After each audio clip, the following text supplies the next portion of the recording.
Good morning. Sorry, guys, I'm a few minutes behind. Got a little caught up. Good morning, Teeter Totter.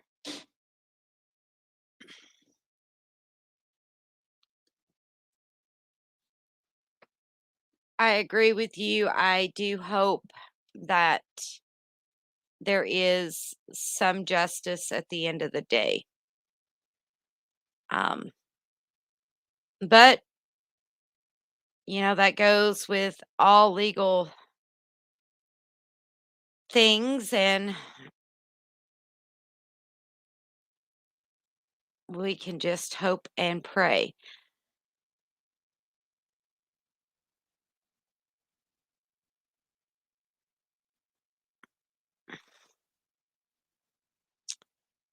So give me just a minute. We are going to try to go back over all of the Shelby shell calls and see where that gets us today.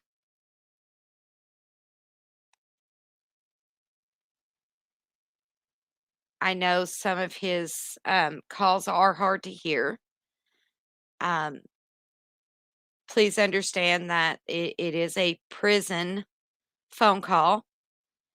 Some of them are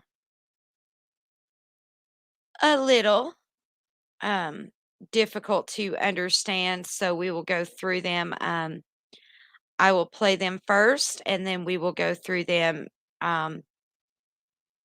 Questions, answers, whatever needs to be done.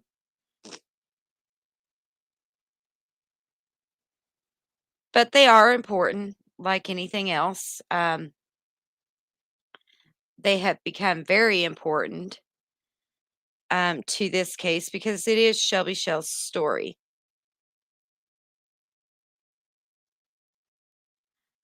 Awesome, awesome.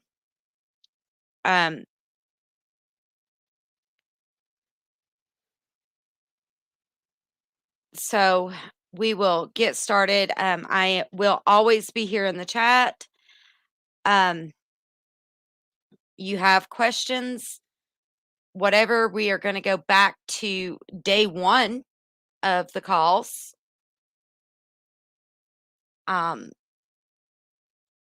Because Shelby does have a lot to say.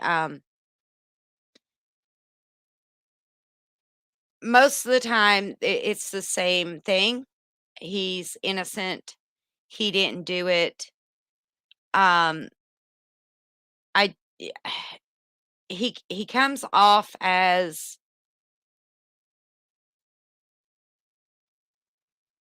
it almost sounds like he was fed information. And I am not his judge and jury, so I definitely will not pretend to be.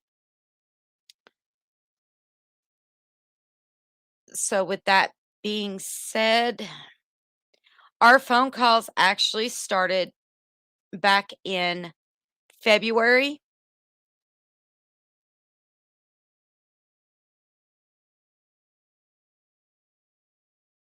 So I will put the dates up as we go through them.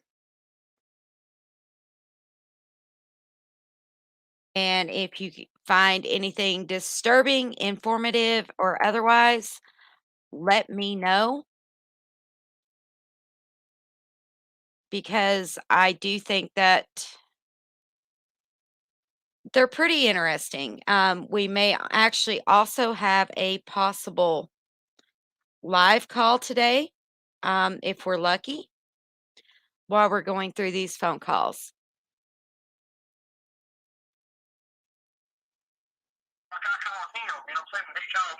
Right. He was kind of asleep. He just woke up. But we talked 5 times. The phone record proves we talked 5 times before the recording, So that just started. So that you rehearsed this with Ernie. me and Jimbo was talking on the phone to go along with joke with Ernie, right? But Ernie was there, but I posted like I didn't know about it. You know what I'm saying? I even said, "You think I should kill Ernie, my brother?" You know what I'm saying? Right. Over the phone. And I was joking. I was just messing around with Ernie because we always joked around. Because he'd always joke around with his old lady saying, "Well, he wrecked her car or this that." He'd tell my sister that I whooped Laura and stabbed her in the face. You know what I'm saying? I don't hit women. You know what I'm saying? But we'd always joke, and he'd always want to go these jokes, like these stupid pranks and stuff, and I'd go along with him like an idiot, because he'd always mislead me, for real. But, let's see, Ernie tried to call me that night, from the police station. The police said, I got the recording and stuff, the phone record, the phone call. He said, Ernie, he said, call your brother and stuff, and see if you can get him admitted on tape. I didn't know nothing about it. Then I know Jimbo Long wanted me to joke around with Ernie about something, but I didn't know nothing about it. Right. So I said, Ernie, what are you talking about? You know what I'm saying? Well, because we was on the phone. I said, what are you talking about? Because he said he loved me, this and that. Ernie ain't never told me he loved me. You know what I'm saying? But that one time in my whole life, he said, man, I love you, man. You know what I'm saying? He said that. So he basically didn't do anything. Like, Ernie didn't start telling you he loved you until this incident. Right. Well, see, he was telling Pam Stedham that I was going to rob and kill her and stuff, and he told his wife and stuff, his ex-girlfriend, his ex-wife, that I was going to rob and kill her, because I was trying to get her to come down out to his house and stuff, and then they spend the night with me, then, and see, because he didn't have no feelings for her, you know what I'm saying? They've been split up for 5 years, and this is all over. Well, but if he's gay, like I said, if he was gay, why did it bother him? Exactly. Plus, he was telling other people, he called Patrick, this dude named Patrick, told him I was going to rob and kill him, that Shelby's going to kill you. He started telling people I was going to kill him and stuff, and I'm like, Ernie, why are you saying this stupid stuff for? You know what I'm saying? Then that's where I got my stuff and left and moved in with Laura. I met Laura and stuff. Then he told my wife and stuff, I was married then, but I ain't now, but he told her, he said, that I was going to kill her and stuff. You know what I'm saying? I mean, it don't even make no sense, you know? Okay. I mean... So here's what Ernie has got out in the world. He told my family that I was going to kill them, you know what I'm saying? And we took my mama to church, and he kept trying to, my mama was real old, like 80-something at the time, and he kept trying to scare her backing off the hill and stuff, and I'm like, Ernie, quit, man, she got a bad heart. We took her to church, and he wanted to drop her off in the parking lot, and so I said, nah, man, we got to walk her in, so I walked her up the ramp and up the steps, and took her in the church, you know, and made sure she got there, but as soon as we got at my mama's and stuff, he was ready to go that day. We went in there for about maybe 5 minutes, and he was like, look, man, we got to go. Like, he started acting weird on me, you know? And I'm like, man, we just got here. We drove all the way up there. We just got here. Then he just started acting real weird, you know what I'm saying? Like, I don't know. That's when I give him the gun back that used to be Jimbo's, you know what I'm saying? Because Laura, my wife's like, look, we need to get a gun. They're going to quit selling guns, this and that. It's going to be hard to get a gun. And after that, I got it in the text message. I got the text message from Keeper and stuff. There's something about saying he's convicted felon with a handgun. So I thought they started setting me with a handgun. So I took it back to Jimbo. Jimbo went home, so I gave it to Ernie. Right. Well, Ernie shot all Jimbo's shells up, and Jimbo called me and was like, look, man, why'd you shoot all my shells up for, you know? Right. What are you talking about? I give that gun to Ernie, you know what I'm saying? And I got the text messages and stuff to prove it. You know what I'm saying? Here is what I understand from the trial.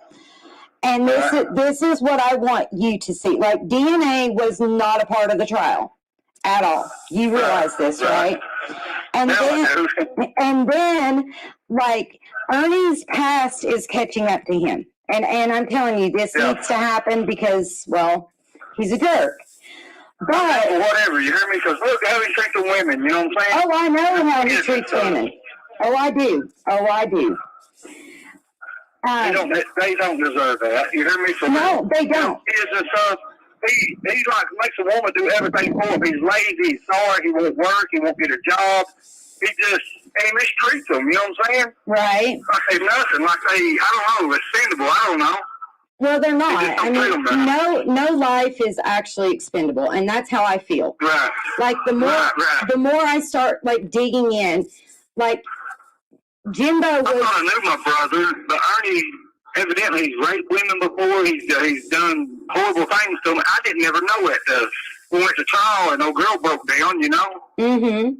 That was weird, you know what I'm saying? Because Right. Lucina got on trial and said he raped her and everything. Well, She broke down during and the tears and everything. trial, that wasn't part of the trial as far as the rape goes, but she did say that he had threatened her 3-year-old daughter or granddaughter. Yeah. So yes, when you yes. threaten a child's life, that's a no-go for me. Yeah, he said, see, what did he say? He said, we was on the side, I said, not on the side of the road. He said, we was driving down the road and we seen this woman and this kid. And I said, yeah, there's a leg, pop, pop, pop. I don't do that dumb stuff. That ain't even my words, you hear me? Yeah. I don't never hurt no kid. Well, what is it he says during the trial? You're the real killer, Holmes, or something. I'm like, okay, I have talked to you, today, and I talked to you yesterday. You've never talked that way. So where did Ernie come up with that story? These are like, I want to debunk all of Ernie's shit and get it out there in the open because he actually makes you look like you're guilty. Look, I'm on a bunch of websites, and I don't get no hits because everybody writes me, and they told me, they said, look, we looked you up, everybody said you was a monster, this and that, and look, for real, I make flowers, roses, eagles out of toilet paper and mail them to people, you know what I'm saying? Right. I don't know, I got a heart, you know what I'm saying? Yeah. And my brother makes me out to be some monster, like he's trying to make a video of Michael Myers or something, you know what I'm saying? And it's just something else, you know? Like, he gave me this necklace with a killer inside, you know what I'm saying, with chain things, you hear me? Yeah. I said, look, man, here's your necklace, I want you to keep it, man, and it's part of my organization or something, and I had it on me the day, it was in my truck, hanging on the truck mirror, when I got arrested and stuff. Yeah. They come up on me with guns and stuff. I didn't know. I thought it was people trying to rob me because they had all painted faces. I didn't understand it. They was pointing big AKs at me, telling me to get on the ground.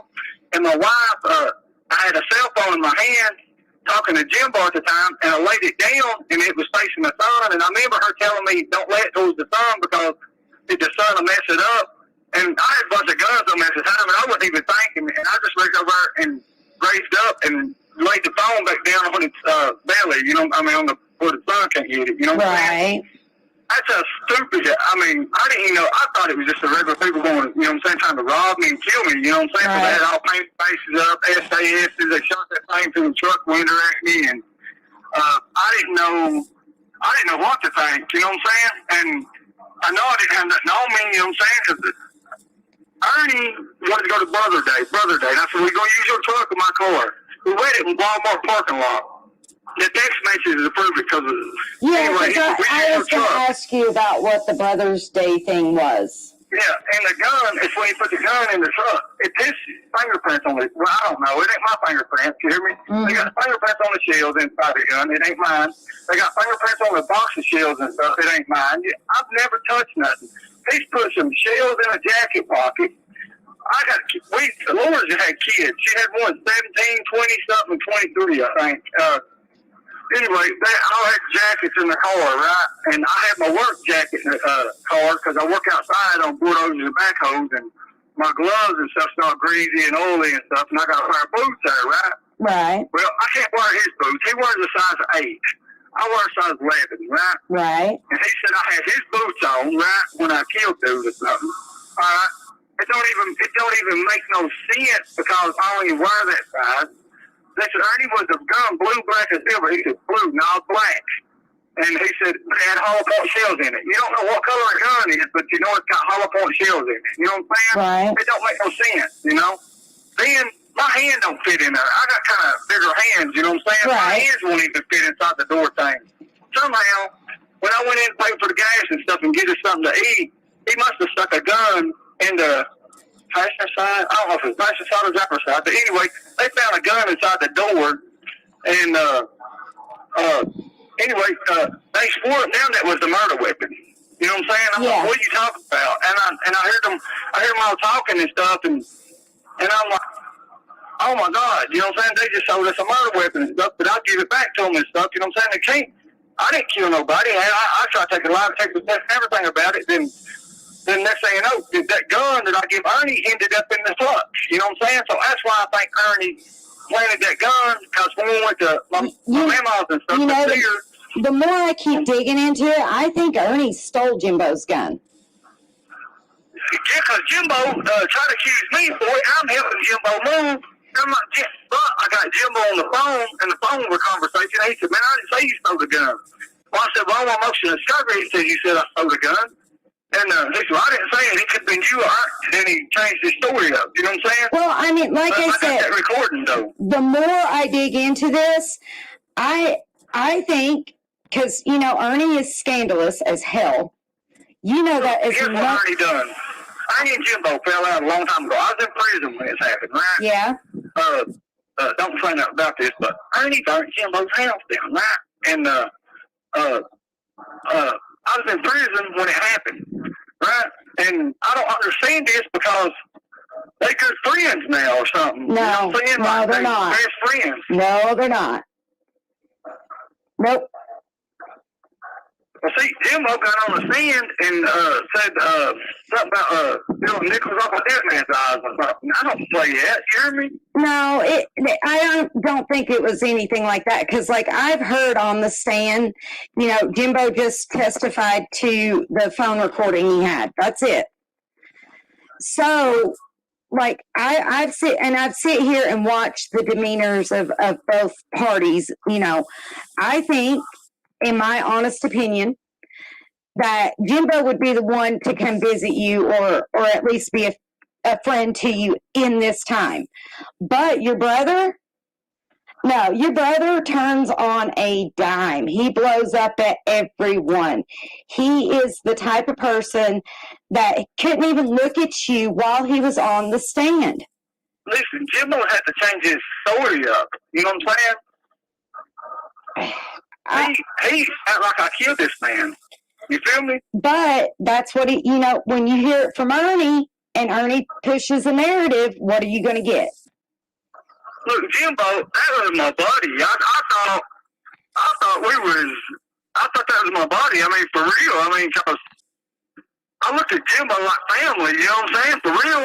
Well, I think Ernie ain't done me like that. Yeah, but I think behind the scenes, maybe something happened that Ernie's a huge manipulator, if you understand what a manipulator is. He likes that control. He likes to turn and pivot people against each other. Like, he will start a battle where there needs to be no battle. And I'm going to be honest, just here recently, like, just keeping an eye on YouTube and finding out stuff, do you know he almost cost Jimbo his job? About what? Doing what? I didn't know Jimbo had a job. Jimbo's a basketball coach. Okay, yeah, from kids and stuff. Yeah, and he's always working with kids. He, you know, he's a good person. He has a good heart. But your brother sent his little minions out and said, hey, go email the school and get him fired. About what? Jimbo don't do nothing. You hear me? Exactly. Jimbo don't do nothing. Ernie and Jimbo like night and day. I mean, for real, because Jimbo don't break the law. Jimbo don't do nothing. You hear me? No, but your brother does. Look, Jimbo done that wrestling, right? Yeah. Jimbo done, see, what else he did? He done them kids and stuff. Jimbo don't really, he don't do nothing, you know? He lost his sister recently, over at bird flu stuff, you know what I'm saying? Yeah. And, for real, I was gonna do at the video for him because if he brought another girl there, you know what I'm saying? Right. I like Jimbo, you know what I'm saying? I really do. I like Jimbo, you know. But Jimbo don't do stuff like that. You hear me? Jimbo don't sit there and I didn't think he sit there and he ain't like Ernie. He don't Hell no, he stuff ain't. like that. You know what I'm saying? He don't sit there and take people. You know what I'm saying? Right. Jimbo was good, but Jimbo lied saying I asked him money for something, child support or something. He lied on me. You know what I'm saying? For real. Well, Jimbo helped convict me on this right there. You know what I'm saying? And he done me wrong, for real. I hate to say that. You know what I'm saying? But he did. He tried to be my life, you know. But like I said, I think, like, the more I dig into this, the more I see the inconsistencies. Yes, I see them. But I think the more I see of your brother's bullshit, that your brother set you both up to hate each other and get you away from each other. At some point, that has Let happened. me ask you a question. Look, I got 2 kids, right? Right? I lost my marriage over this. Yeah. I lost my family members over this. The ones that's dead and stuff. Yeah. They both lied on me in jury trial and stuff, right? Right. It cost me the rest of my life and probably in prison. But I'm getting ready to go back to court here in a few months. You know what I'm saying? I know. And, I mean, they made their beds. I'm done with them. I don't really want nothing to do with none of them, you know what I'm saying? But they really did, you know. Right. And I mean, I'm not that person, you hear me? But, you know, prison changes people, you know. It does. I mean, it really does. did. I've been locked up all my life. I got a year on the street since I was 11 years old. Well, This right here don't bother me. I'm going to be so old when I do get out. I mean, it's just like, it's a chain of cycles, you know what I'm saying? You got, I mean, I don't know, it's hard, you know what I'm saying? I mean, Right. it's like, I don't know, it's just prison, you know how prison is, you know what I'm saying? And how it changes. Yeah. I mean, I've got a son in prison, so I know what it's like. Thank you for I using wish him the best, you Securus. hear me? Goodbye. Well, call me tomorrow or call me later.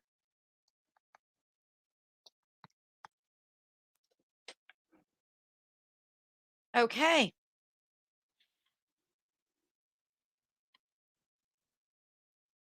So, any questions about that specific call?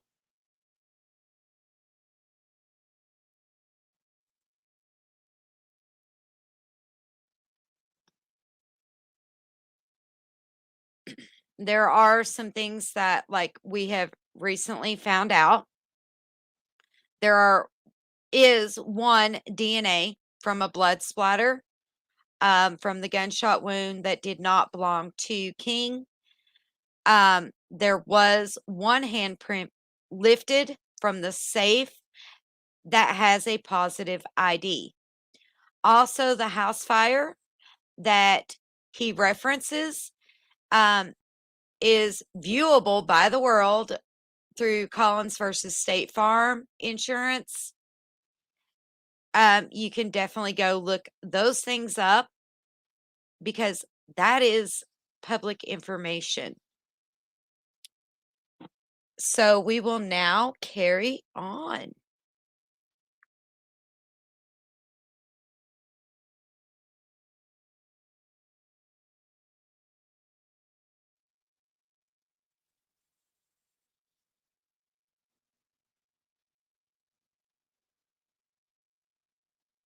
So this one is going to be 02 26 2022.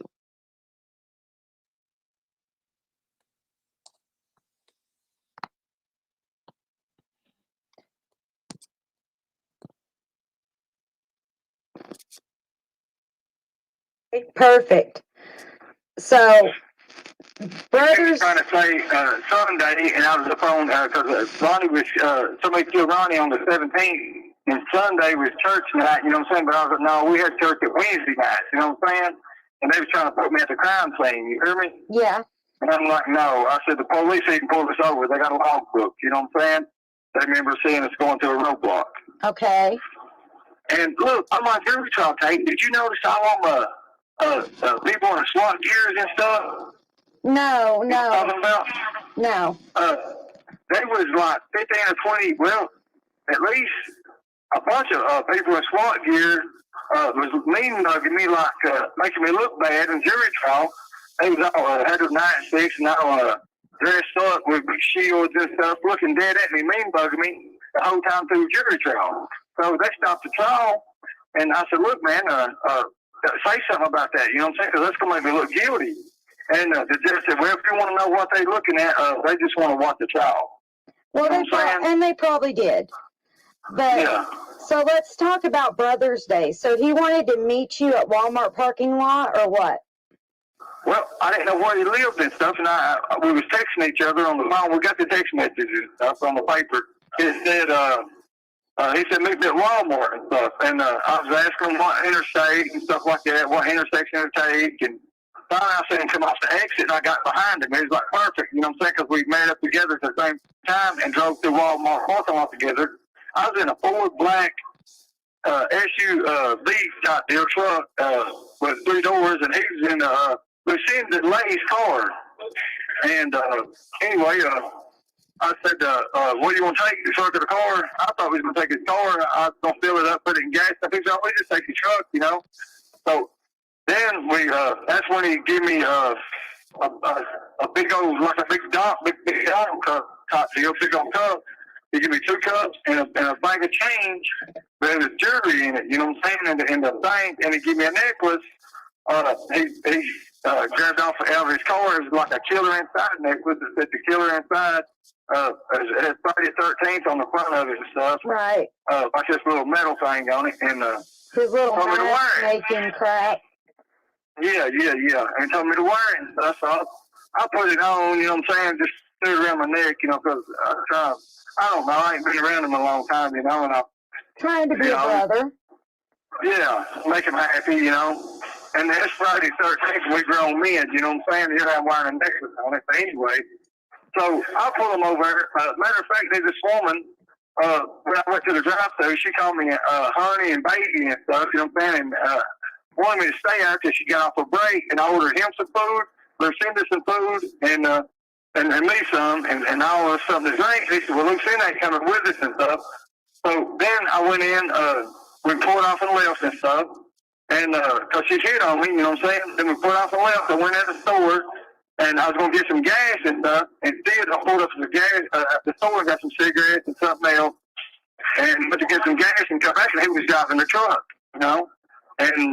But I give a gun back to Ernie that we got off of Jimbo, because I'm a convicted felon, and but we all wanted it, but Laura said, well, they was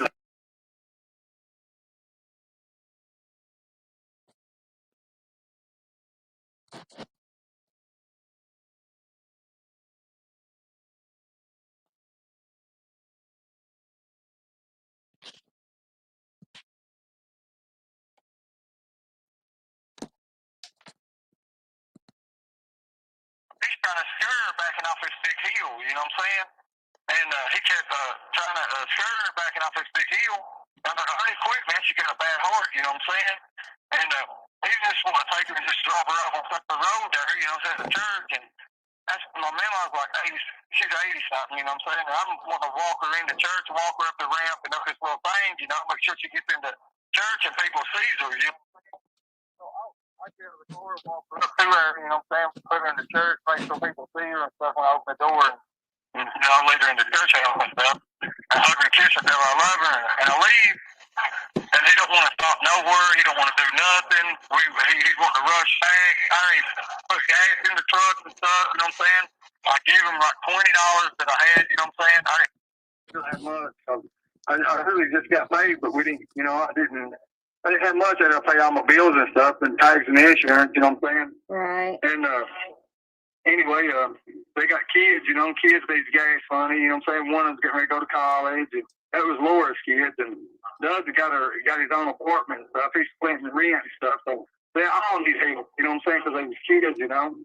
And we smoke cigarettes and stuff all the time, so we go to the bar maybe once a week or something, but during that Brother's Day and stuff, we pass a roadblock. Ernie told everybody, they told all my family members and other people, they pulled me out. Made me take my shoes and socks on at gunpoint, you know what I'm saying? Search my shoes and socks and like, you know what I'm saying? Like I had told for drugs or something on me, you know what I'm saying? But it wasn't nothing like that. All they did, they waved the stew, you know what I'm saying? They waved the stew the thing. Well, he goes and tells the detectives I had a gun, I was going to shoot the police and all kinds of bull stuff. So he tells these police a bunch of stuff like I was going to kill these cops and that we come out, we don't make stops, we don't get seen. So that would be where Ernie would come up with the story that you're a serial killer. Yes, because look, he said on the way up there, he said in my motion of discovery, when you do things like this or something, you don't be stops, you don't be seen, or some stuff, you know what I'm saying? And that's what he said in my motion of discovery. But my whole job was to go see her family members. You see what I'm saying? Right. And next, like we went in these woods, and he got back to piss, and I told him to get out and pee. He said, I got out and pee. I had a gun. He said, I got out and pee. Yeah, I've heard I had that a gun story. and stuff. But he kept his foot on the gas the whole time. You know what I'm saying? Kept it in drive. You know what I'm saying? So, And, in your opinion, at that point, do you think that? Why didn't he take off? Right. Do you think that he was just like guilty of something, or? I mean, how would you put that demeanor towards him? I just think he was hiding something because, I mean, why would we drive all our Myers up there to go see our family members? Then he's ready to go. You know what I'm saying? He makes a phone call and he's ready to go. Then he said, I took his phone from him, took his battery out, all that stuff. You know what I'm saying? Then, this is what he said now. You hear me? Yeah. And then he said, when you do things like that, you don't be seen or something. If he was really scared of me and stuff, and like he said, he used to be a bounty hunter, which he lied about. He said he was trying to diffuse the situation or something. I mean, when you pulled off and left me, if you was scared and stuff, if you had your foot on the gas, I went over the hill to piss. When you pulled off and left me, he said, if I was truly scared, yeah, I mean, but if he wasn't scared, I mean, if he was acting sketchy to you at that point. Well, yes, yeah, he was. You can ask my uncle about it. He was acting weird because he was acting weird like when we got up there because he was ready to leave, you know, and it didn't make no sense because why we got all the way up there for nothing? And I've been in prison and stuff, and I've never seen my family in a long time, you know what I'm saying? And I went up there to see them, you know, and I had a job at the time. I was working, just got my kids back. I faxed the child support place, tell them, you know, about coming to court and stuff. I got a job and stuff. Can I just go ahead and mail the money in and stuff? You know, they said, yeah, you know.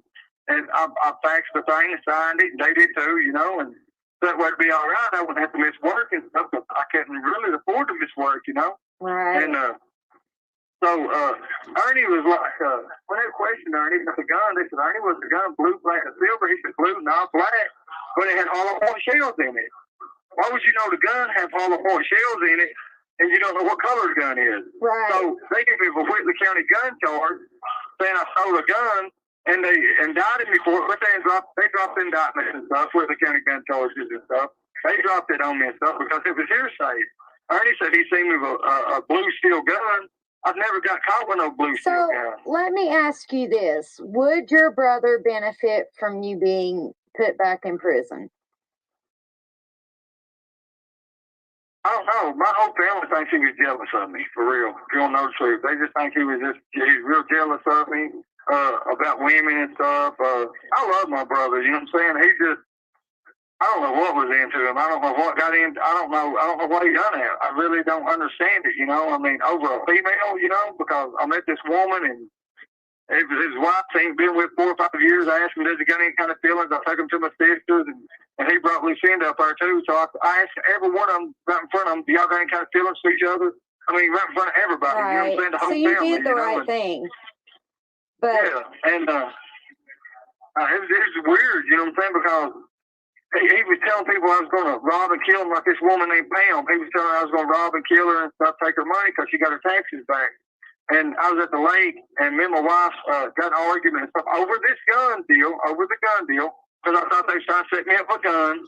And it was her son's daughter, it was her son's girlfriend, is the one that said, call the law, says convicted felon, you know what I'm saying? And I'm being a dad to them. I guess they really didn't feel like me, you know what I'm saying, being a dad to them, you know what I'm saying? But he knows he messed up, you know what I'm saying? Well, okay, so let me ask you this. So when Ernie gave you all that stuff in Walmart parking lot, you're telling me it was a cup full of free pennies. Okay, and jewelry. Yeah. What did was in the bag. What did he want you to do with those items? I don't know. He acted like he wanted to give me something, you know what I'm saying? Because he never gave me nothing.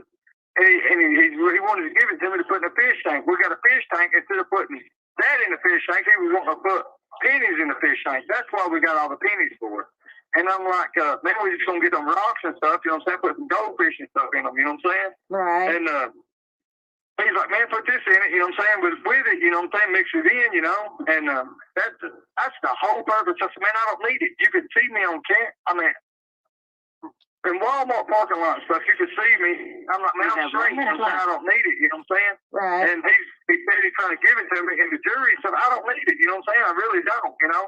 So he grabs it, jumps in the truck with it. I don't grab it, you know what I'm saying? He jumps in the truck with it, you know what I'm saying? So his opinion of Brother's Day was he was just going to meet you up there and offload all this stuff on you. And set me with a gun, yeah. Gotcha. He put a gun in the truck sometime. Okay. He did. My fingerprints ain't on the gun inside the shell.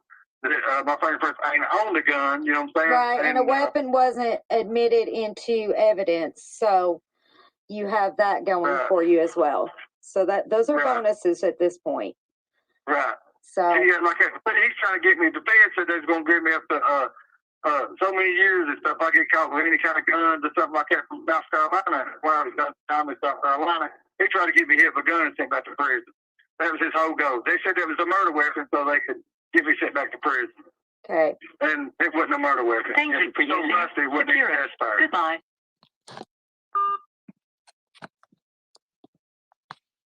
Okay, so any questions on that specific call?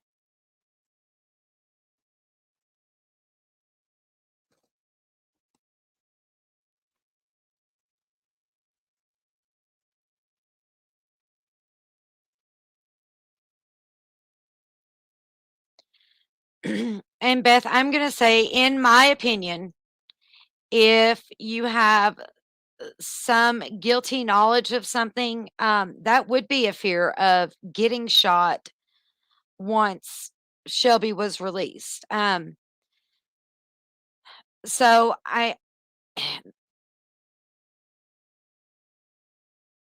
let's see.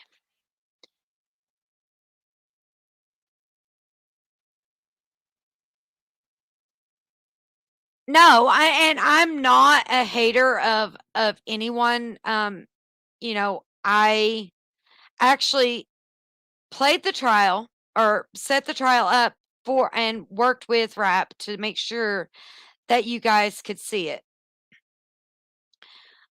So I mean, I really have no like ill respect towards anyone. There's just a lot of drama that doesn't need to be out here on these YouTube streets. We all have our part in getting bits and pieces out. You know, but when you have as much information as I'm sitting on, I do believe that you guys should be entitled to the information as it's releasable. I do work with, you know, some lawyers and stuff to make sure that the timing is right, that the information is put where it needs to be put. So we will carry on with these calls. I also have 105 DVDs on their way that you guys will be very interested in hearing, seeing. So we're going to work on that too as well.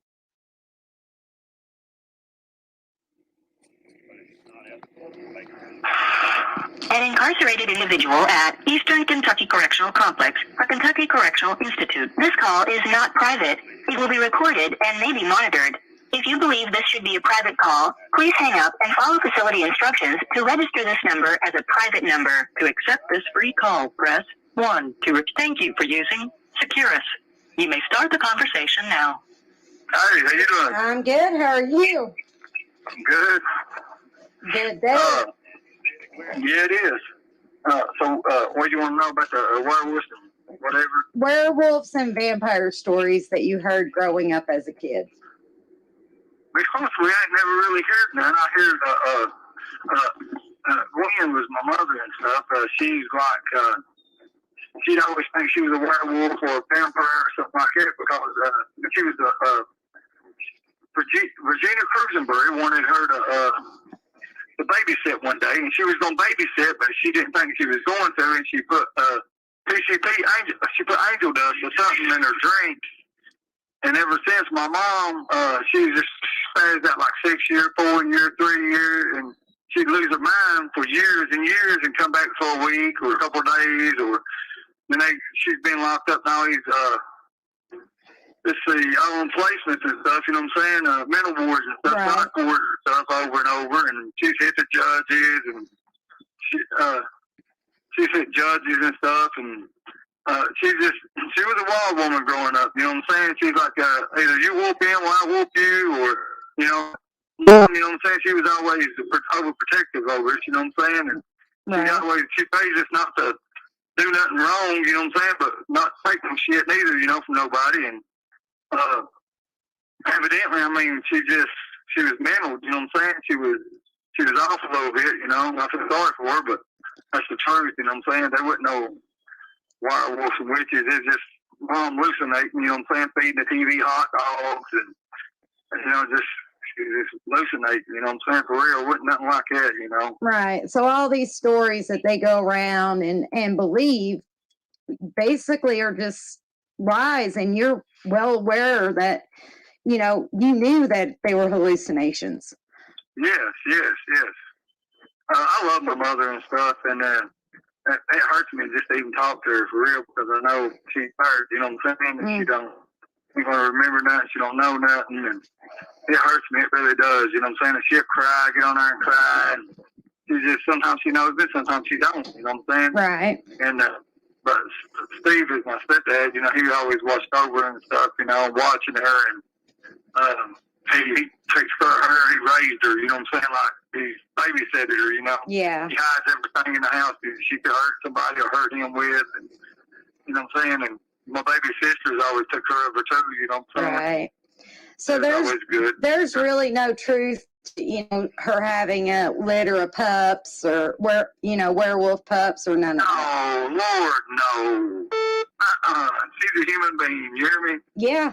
No. That's Ernie lying around.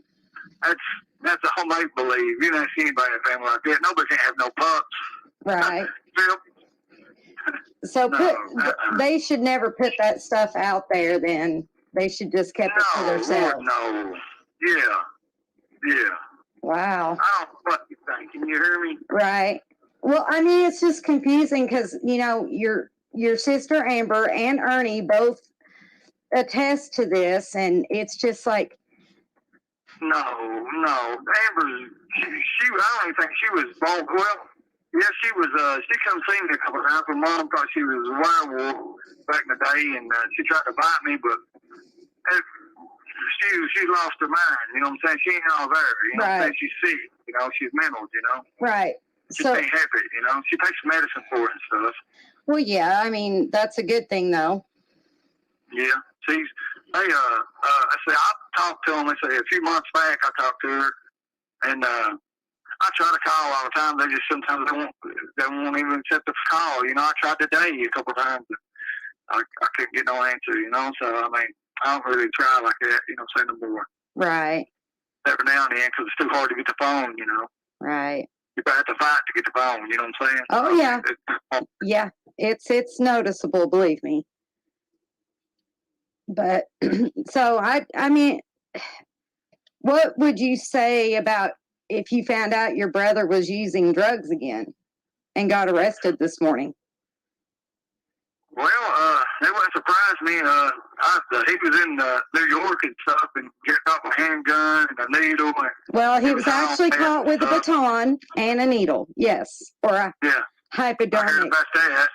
Then I heard he was on some meth and jumped out of a moving car, and he tried to play it off like he was sick and go to the hospital and stuff and get out of charges and say he was going to kill himself, so they let him go. And he's just a manipulator, you know? Yeah, I'm In my starting to eyes, see that's it. what it is, you know? I'm starting to see it every day. Yeah. You know, he's definitely got some issues up there. Yeah. Well, He's lying on my family and said something about the mafia. There ain't no mafia in my family and nothing like that. He's lied. Everything he says is lies. If you just sit there and let him talk and stuff, he'll bury himself. You know what I'm saying? Oh, yeah. We let it. He makes fake accounts up. He just makes fake everything. Everything he's got outfit, every outfit he's got is order or bought. He's never earned nothing. He won't work for nothing. Well, let's talk about his military and law enforcement career. He ordered him off the internet or something. He's never done nothing like that. Nobody would never believe him to do something like that, you know? Right.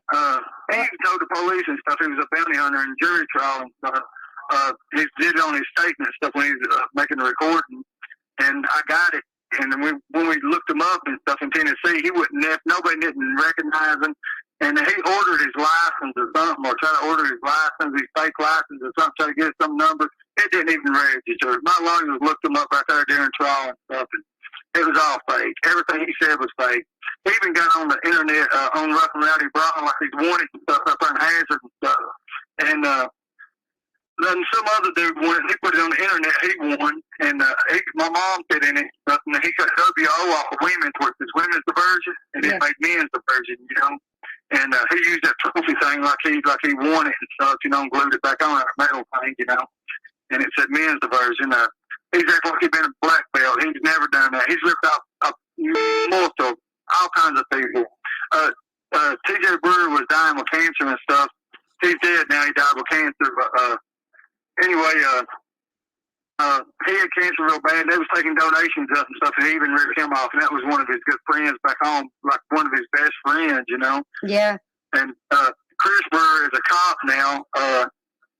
Chris Brewer is he was a county cop or bailiff or something. I don't know what he is now. It's been so long, but I know he's a cop still because when I went to trial and stuff, he's the one that escorted me. You know what I'm saying? Right. And I knew him from back home. That was one of my buddies we used to work out with. You know.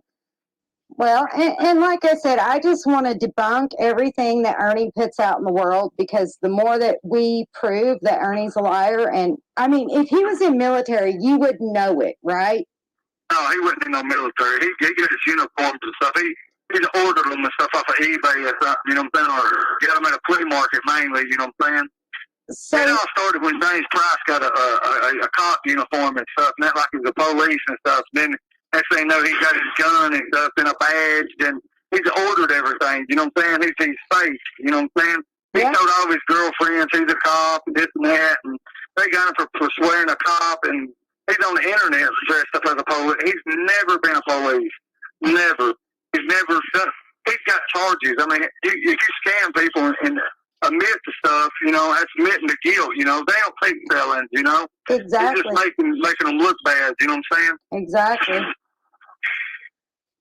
You know, so another thing that we can debunk this morning would be, I mean, what do you think about the way he treats women? Well, I think it's awful for real because he won't work. He's always trying to get one. He's got a job, and he's mean to them kids and stuff. There's been several situations he's got with women and stuff, and he's told me how he treated them. I've been around, and he's always wanted them to cook him something or do this, do that. He uses their money. Like he's making Jason maskets and stuff. He'll pay them back and stuff and rips them off. He blows their money and stuff when they need it for bills and have to pay, you know what I'm saying? And he's acting like he's doing this. He's going to invest it and, you know, double his money. But he's scamming people over the internet and stuff, you know what I'm saying? Like, on eBay and stuff, he sends these maskets out and stuff, have people sign them like he's the one that played it or signed it or something. He's making money off of it somehow. I don't really know how he's making money off of it, but he carries through phones. He's acting like he's this, acting like he's a promoter.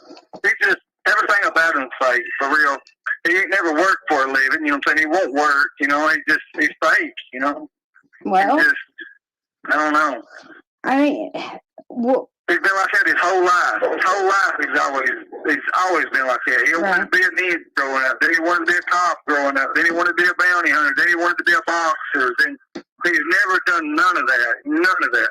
He paid $50 a night to wrestle down in North Carolina and stuff. Then after that, he ripped everybody off and stuff, saying Matt Hardy and Jeff Hardy's going to show up, and ripped everybody off on their money and stuff. And he got these scam artists and stuff down there and stuff. Next thing you know, he was scamming everybody, stealing money from my grandmother and stuff. He's awful. He broke in my aunt's house and her son's dead, her cousin. Yeah. And stole everything of his, you know what I'm saying, work anything, and stole stuff he wore, like his necklace and his watch and stuff, and his wallet and his ID, and, you know, his picture out his driver's license.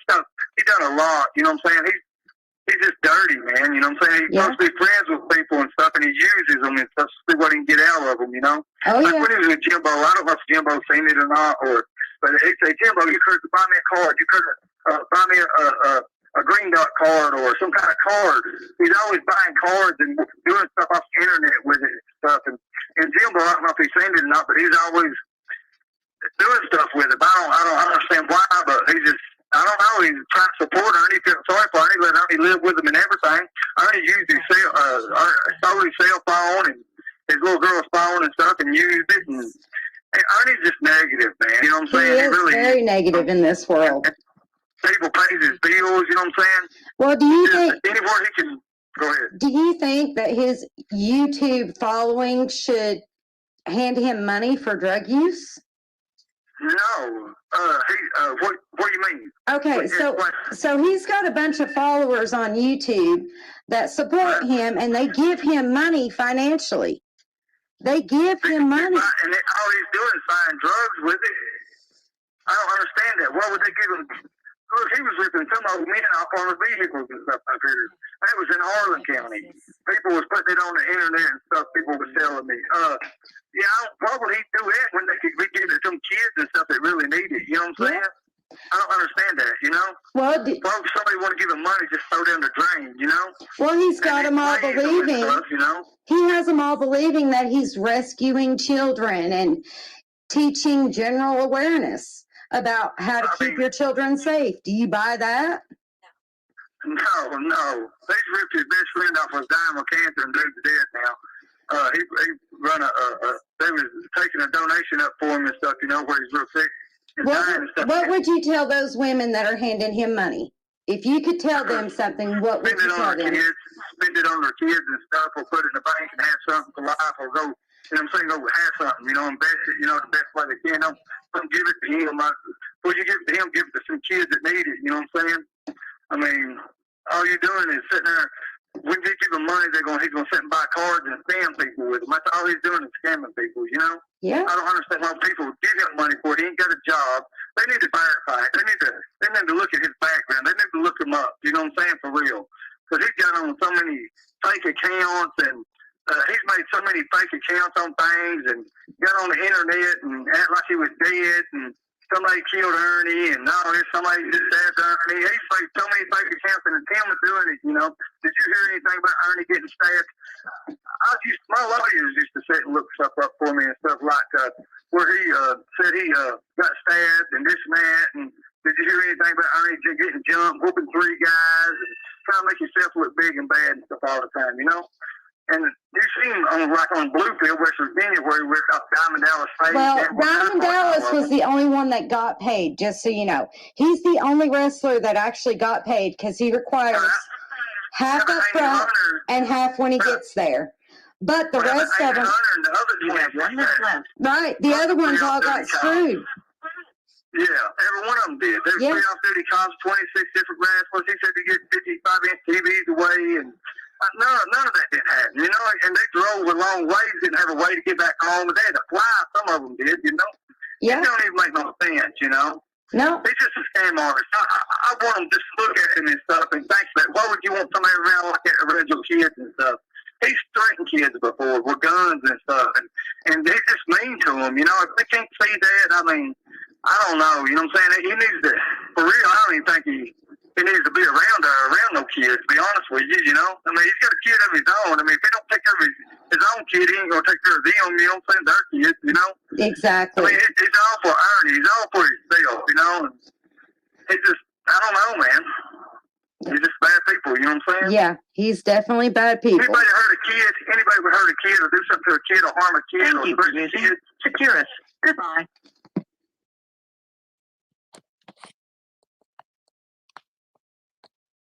Okay, so any questions about that specific call? And yeah, I'm very, very cautious about everything. There's just way too much. That's why I'm over here doing my own thing, staying out of the drama. Like, I honestly just refuse. I'll speak on what I know, and I do know about Shelby. So, again, I do believe that Shelby needed a voice. And all this crap is literally just crazy. And no matter what they do, like somebody has got printed copies of that Facebook page, I'm pretty sure already. So that stuff don't lie. So how does Shelby know what Ernie did? Um, Shelby is informed by his family through JPay and stuff like that. So, and then of course, then he does his secondary call and he'll ask my thoughts or my opinions. He also has lawyers that fill him in on what's going on YouTube, et cetera, et cetera. So they do pay full attention about what's going on. So yeah, I mean, guys, they're not going to lie to Shelby. They're going to let him keep knowing. I won't lie to Shelby. If I see something, I say something. Or I'll ask him, "Hey, what's this kidnapping crap?" Or "What's this?" Or, I do ask stuff that I do think is valid. So we will again continue on. This phone call is from 0302. Right now, we're good. Okay. So, were you kidnapped, you and Ernie, when you were little? No, we've never been kidnapped. You weren't kidnapped and turned into super soldiers? No, we've never been kidnapped or nothing like that. When we was kids and stuff, we stayed with her mother and stuff. She lost us and stuff, and my mama and papa adopted it. We both got sent off. You know what I'm saying? When we was kids, no, we never been kidnapped or nothing like that, or mistreated or nothing. No. Okay, well, let me ask you this. So your brother says you were kidnapped and put on milk cartons and all that bull crap. So that's not true. So you weren't held by machine guns and held down and said, "We're going to put chips in your head so people can control you and make you super soldiers."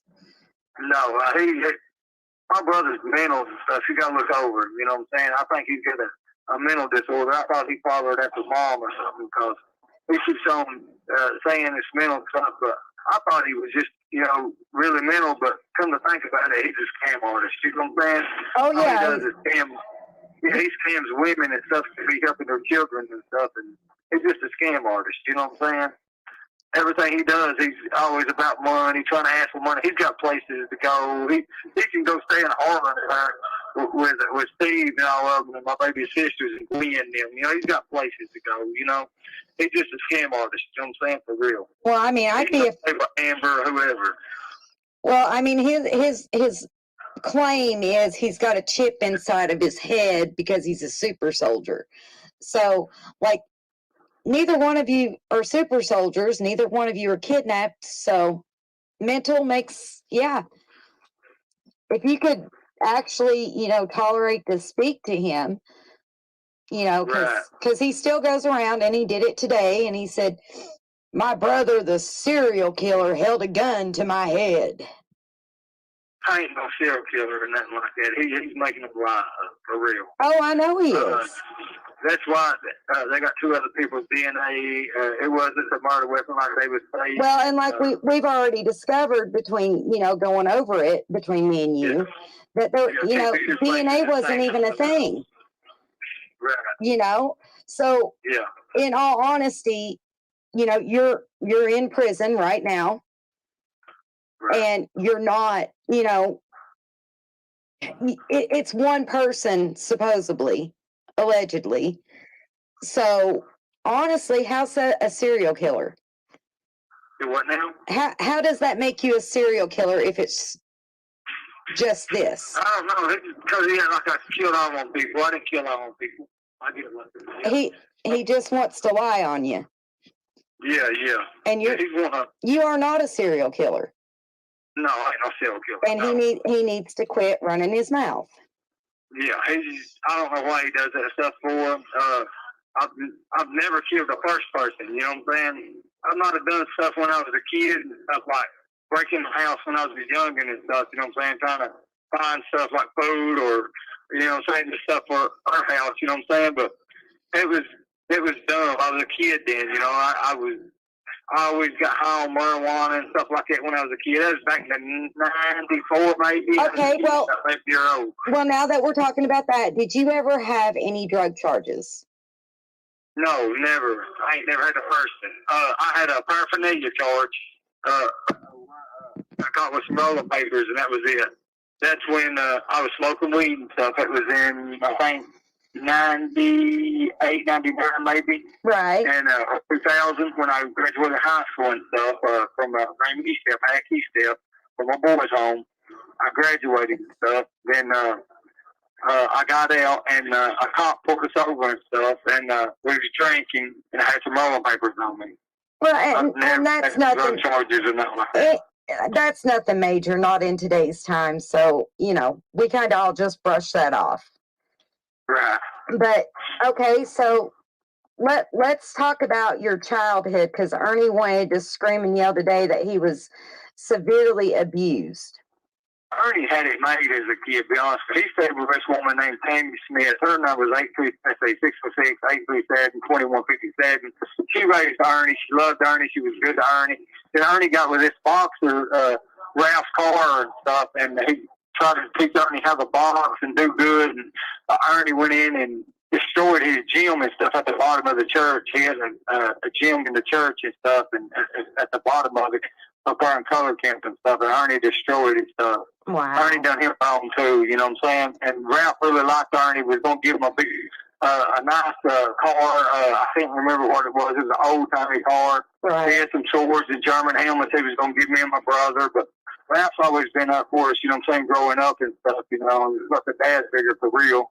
And my papa and stuff always raised Ernie, you know what I'm saying, and Mama on him, and Ernie never wanted for nothing, you know. He just always wanted to wrestle, wanted to be a police, wanted to do it.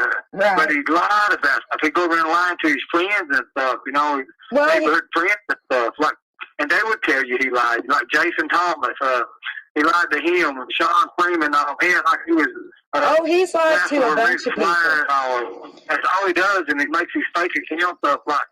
And that's all he does for real. He uses women, uses men, you know what I'm saying? Let's go into that in some details so that, you know, people know about all this. So Ernie was gay for pay, and, you know, it's been admitted to.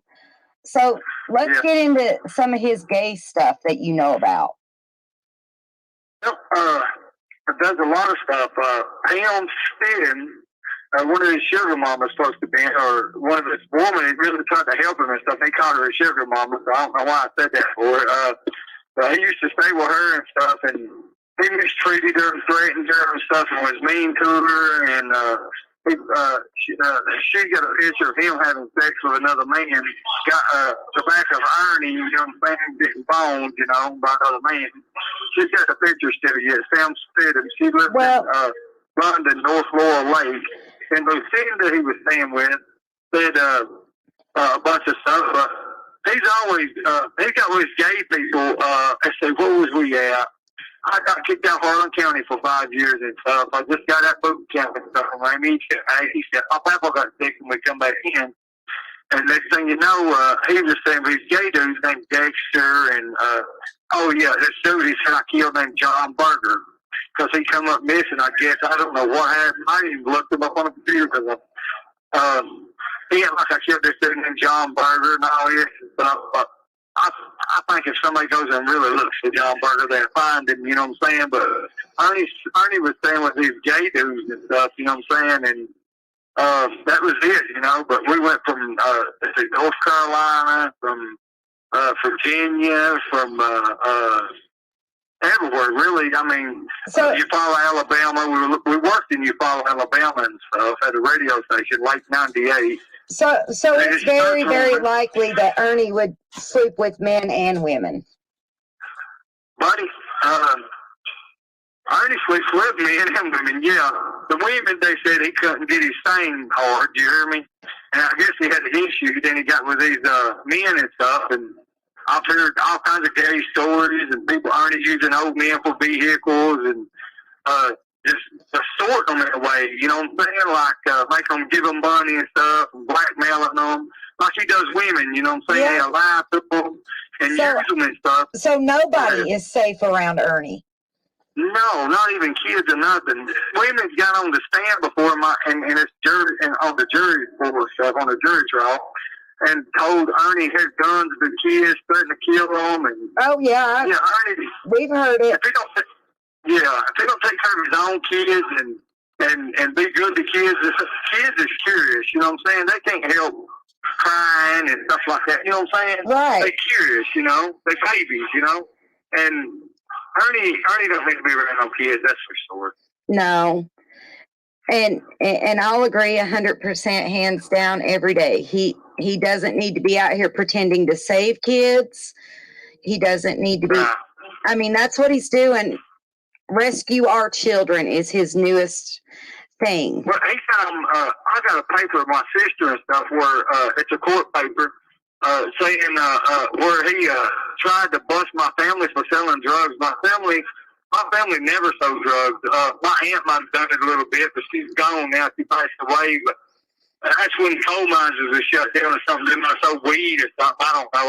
I was locked up at the time. But right. My sister never done nothing like that. And I got paperwork saying he tried to bust them, and then she was selling drugs and all kinds of stuff. You hear me? So that's the reason the family doesn't really want anything else to do with Ernie. My grandmother didn't want nothing to do with Ernie. She despises him for his lies and stuff, and how he sold off of her and, right. and done that to her. You know, she did. Every time I tried to call and ask and see what, she didn't want nothing to do with it. None of them really act like they wanted nothing to do with it. My sister, she might be playing two sides of the story. I don't know. You know what I'm saying? And she act like she don't want nothing to do with it. But when I was in Eddyville doing time and stuff, as another placement I was in, they shipped me to Eddyville, and Ernie was staying with her at the time, you know, and I didn't understand it, but he acted like he didn't know where to go, but she felt sorry for him. Then after Eddie went up and threatened her son, and you have 1 minute left. Ernie's negative, you know what I'm saying? He's bad. Oh, yeah, he is bad. Be around no kids. But we had a good family life, for real. You know, we wasn't ever mistreated or nothing like he says, you know, and kidnapped. That's a lie. That's a good thing. That's a good thing to know. Look, it says I got 1 more minute. I heard.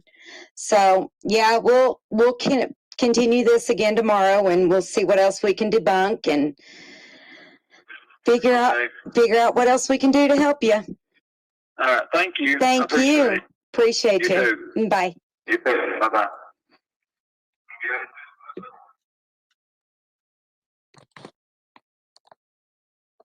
Any questions on that specific call? And, you know, being a glorified hero leads back to narcissistic traits. Also leads back to many other mental health issues. Me and my sister addressed that yesterday. Like, she used to go play with shadow people, guys, with a machete when she would get high.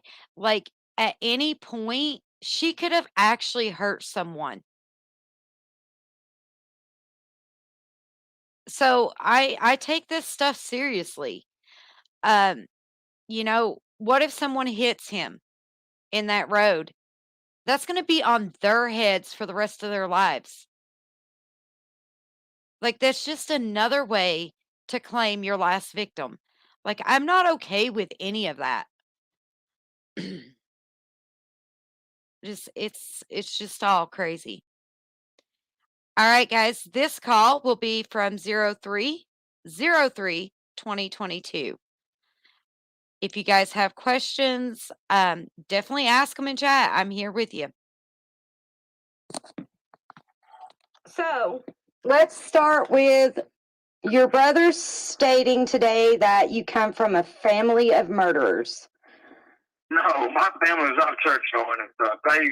They was good to us. I mean, there Okay. wasn't no murder in our family. Well, he said that your dad had killed a man named Drew Carey. No, it was Dewey Curry. Dewey. That's it.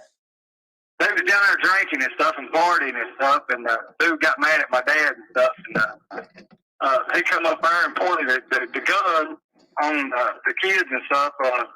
They was on the porch where I was, and I think it was, I was too little, I can't remember it, but here's what we was told and stuff. I mean, I remember in church and stuff, but we was staying on the power halls, but it was my stepbrothers and sisters that pointed the gun at and stuff, and dude was going to shoot him, and my dad come out and kicked the door open and stuff, and didn't even aim, didn't even do nothing. He had the shotgun by his side, just pulled the trigger.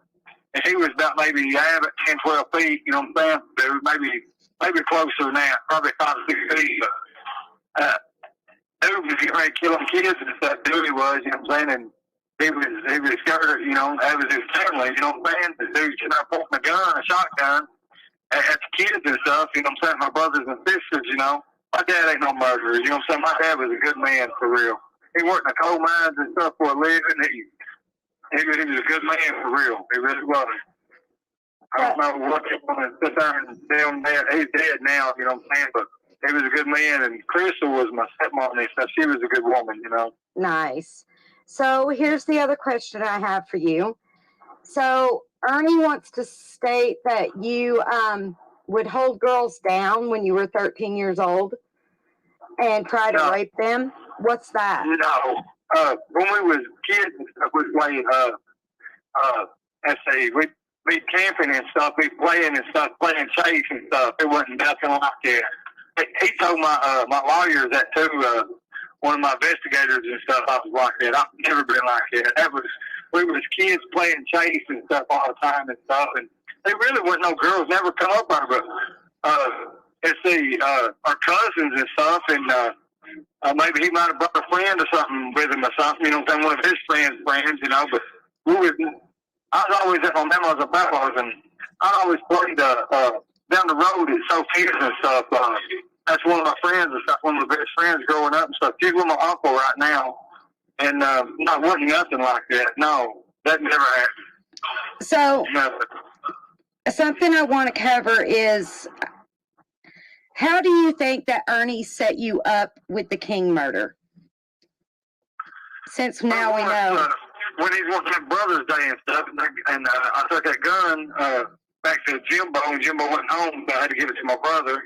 Then he was wanting to have Brothers Day a couple of days later, and what's his face, Ronnie King, not Ronnie King, Jimbo called and asked why to shoot all his shells up and stuff, and I'm like, I ain't shoot no shells up, you know, I'll give that gun to my brother and stuff to give to you because you was gone. Then we have Brothers Day and stuff, he put the gun in the truck. That way he could hit me up with a gun charge. And whose idea was Brothers Day? Brothers Day was the 22nd, I think. Okay, 22nd. but whose idea was it? Well, it was Ernie's. I was at Jimbo's at the time and stuff, and he's wanting to go see her family and stuff. Like, well, that's a good idea, you know what I'm saying? I just got paid, you know what I'm saying? So, yeah, you know, I had some extra money. I didn't have much, you know what I'm saying? But I had enough where I could give him a little gas spray and order something to eat, you know what I'm saying? And, so you didn't show up with all these bags of stuff to hand out? We was in a parking lot and stuff, and he like he wanted to give me something. I said, I'm straight, I got a job and stuff, and he gave me a necklace that said the killer inside. Give me a couple cups, big old cups of coins and stuff I was going to put in the fish tank and stuff. And I'm like, I don't think no pennies. What am I going to do with pennies, you know? And I just put them in a sock for real and wrapped them up and ran there, keep the babies from getting them, you know what I'm saying? Put them in another sock, tied them up, and just stuck them in the truck, you know? Right. I wasn't paying a bit of attention and nothing like that. And he gave me some jewelry and stuff. I didn't need it. I had a job at the time and stuff. But the jewelry he gave me was all beat up and stuff, you know what I'm saying? Like, it looked like it'd been burnt and stuff, you know what I'm saying? Right. And I don't know, it's just that was a setup, you know, they said that like it was his and stuff. When we asked the family members, because they recognized any of it, they said, no, that ain't his, you know, but I mean, he won't give it to me. I don't know where it come from or whose it was or what, you know. But I think he was trying to make it build a case like, you know, I killed this man. You know, we was joking around. And I was even joking around about Josh and stuff, but it wasn't nothing like that. They took it seriously and stuff. They would tell me what to say over the phone and stuff, and we were sitting there talking about Brother's Day. Soon we got to my mama's and stuff. He was ready to leave, and it's like we don't. When you do things, you don't be seen. Well, he contradicted himself there because we went to her grandmother's, and I mean, I'm sure they got getting seen, you know. So why would I go to the mountains? Why would I go to the mountains to use the bathroom? He said in his motion discovery that I went to the mountains to use the bathroom. I got out the piss, and he had his foot on the gas and stuff. And I had to come with him. I went over to him to use the restroom. Right, that's why the would story. you leave? You know. Right. And if I'm supposed to kill John Burger back in the day, All right. So let me ask you this, and this is kind of a little bit more personal than I would, you know, honestly ask, but did Ernie ever do anything physically or mentally to you or any other of your family? Let's see. He hit me with a high heel sandal one time when I was a kid. Like they specifically, the people want to know if he ever sexually assaulted you. No, he never sexually assaulted me, but he hit me with a high heel sandal one time. That he done. Let's see, and what else he do? He used to take my chain off the bike and stuff. We live on a big hill and stuff. He'd take the chain off the bicycle and stuff, and well, you couldn't really stop, you know, like, nothing like that. Like, was he just like verbally aggressive to you, or any? Yes, he was always mean to me and stuff growing up. I was always good to him. Every time I go to the store or something, I try to buy him something, but my papa always, you know, we was working and stuff. He'd go in like he's going to get a drink of water, and he never would come back out. Then when we played basketball, he'd be mean to me for it, you know.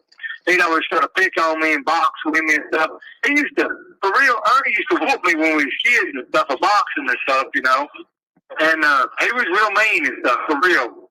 And I tried to take up from him for his friends and stuff, you know what I'm saying? I was picking on him, you know, boxing, I'm whooping him. If you could give Ernie any warnings or any, you know, hey, straighten your shit out, get help, what would you say to Ernie if you could actually say something to him? For real, I think he does need help. I think he needs to get the mental ward and stuff. I mean, I think they need to evaluate him, see what's the matter with him and stuff. And really, he needs to think about what he's doing on women and stuff and getting money from them using drugs with it. And they really need that money for their kids and stuff. Not only that, the way he mistreats women and kids and stuff, you know. I don't know if he's all there or if he went off on my mother and stuff, because my mother was sick and stuff. And he might have picked it up and inherited it, you know what I'm saying, in life and stuff. I don't know what happened to him. He's changed, you know. He was mean to my sister and stuff growing up, Melissa. He mistreated her all the time and stuff. He was just mean, man. When he was kids and stuff, he was just mean to us all, you know what I'm saying? And, I mean, he was just jealous, I guess. I don't know. He just, everything we do and stuff, he'd always go against me or, I mean, I always try to be just like him growing up, you know what I'm saying? Because he was good in basketball and stuff like that, but he was always mean to me, you know? Right. He was the mean one, you know? And every time I go places, I buy stuff, do stuff, and he'd think about himself, you know? He's selfish, you know? But I think he really needs help, you know what I'm saying? I really do. I don't think he knows. I don't know what he's doing. Tell him to get help. Tell him right here. Tell him to go get help. I mean, man, I love you, man. I forgive you and stuff, man. But, you know, you did me wrong. You know, I'm missing my kids growing up. People's dying and stuff out there. I love you, man. You're my brother. I don't know why you lied on me for it, set me up. If it's over at girl, I'm sorry, man. I ask you if you have any kind of feelings for it, you know. I think that's why you done it for. But, Ernie, man, I love you, bro. I wish you wouldn't do people that way, man. You know what I'm saying? Think about it. Once somebody done your kid that way, or your son that way, or your girl that way, you would, you know what I'm saying, raise them and be mean to them and take them for all the money they need. They need that money to live, man. I wouldn't do them that way, bro. You hear me? I know I ain't supposed to be in forever, but I've tried to talk to you many times on the phone, and you just wouldn't never come to the phone. I mean, Bro, I love you, man. I just hope I just hope you find God, bro, and straighten your life up, man, for real, Because Ronnie King was a good man, Ernie, you know what I'm saying? And like you said, you act like you didn't know him. You did know him, Ernie, you know what I'm saying? You lied, you know what I'm saying? And you act like he was gay and he was doing this for money and he was all this, like he just broke it. Ronnie was a good dude. He helped people didn't have no things like, needed a place to stay and stuff like that, He helped people out, man, you know what I'm saying? And I mean, he really set me up, you know what I'm saying? I really believe it in my heart, you know what I'm saying? Because why would you ask me questions about killing somebody and this and that and lie, tell me to go along with joke after you said they arrested Kevin Dixon for it, and this is 9 days later. Y'all was wanting me to go along with joke around and stuff, and I do, but it wasn't, exactly what happened, because I didn't know I was just following out what y'all told me. And the phone records proved that, you know what I'm saying? The phone records proved we talked 5-6 times before the jokes, even on the phone record, Ernie, it said it's been monitored and recorded. You said you manipulated you into setting me up, I mean, I think it's the other way around. I think you manipulated Jimbo, I mean, I don't know what you done it for, you know what I'm saying? I really don't, because, and you act like, we talk all the time on the phone and stuff, and you act like I didn't tell you none.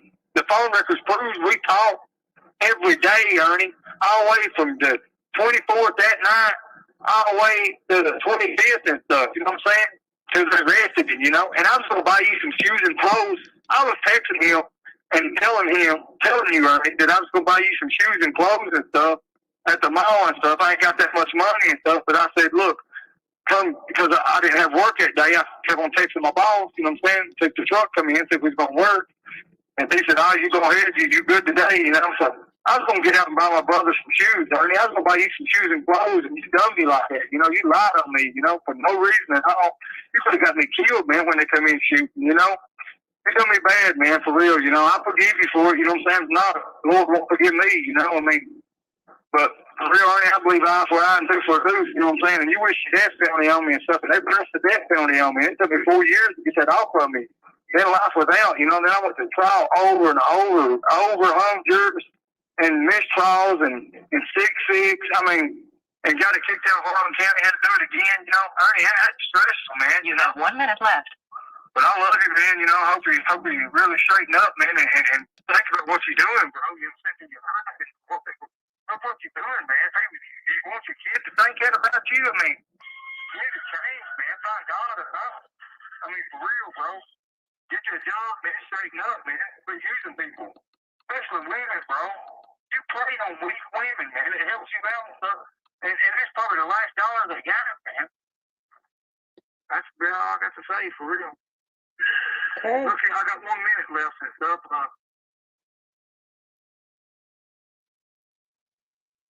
Okay, guys. Any questions about that?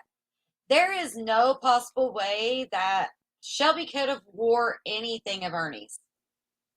Shelby wears a size 11 shoe. Ernie wears a size 8. Ernie wears like women's small or men's small. Shelby wears an extra large because of his size. So, let's roll with that for a minute. Let's debunk some more BS. I mean, it's just, this game gets old. It really does. That's why we're here going back through everything. So the next call I have is from 03-07-2022. Yeah, Teeter Totter. He did.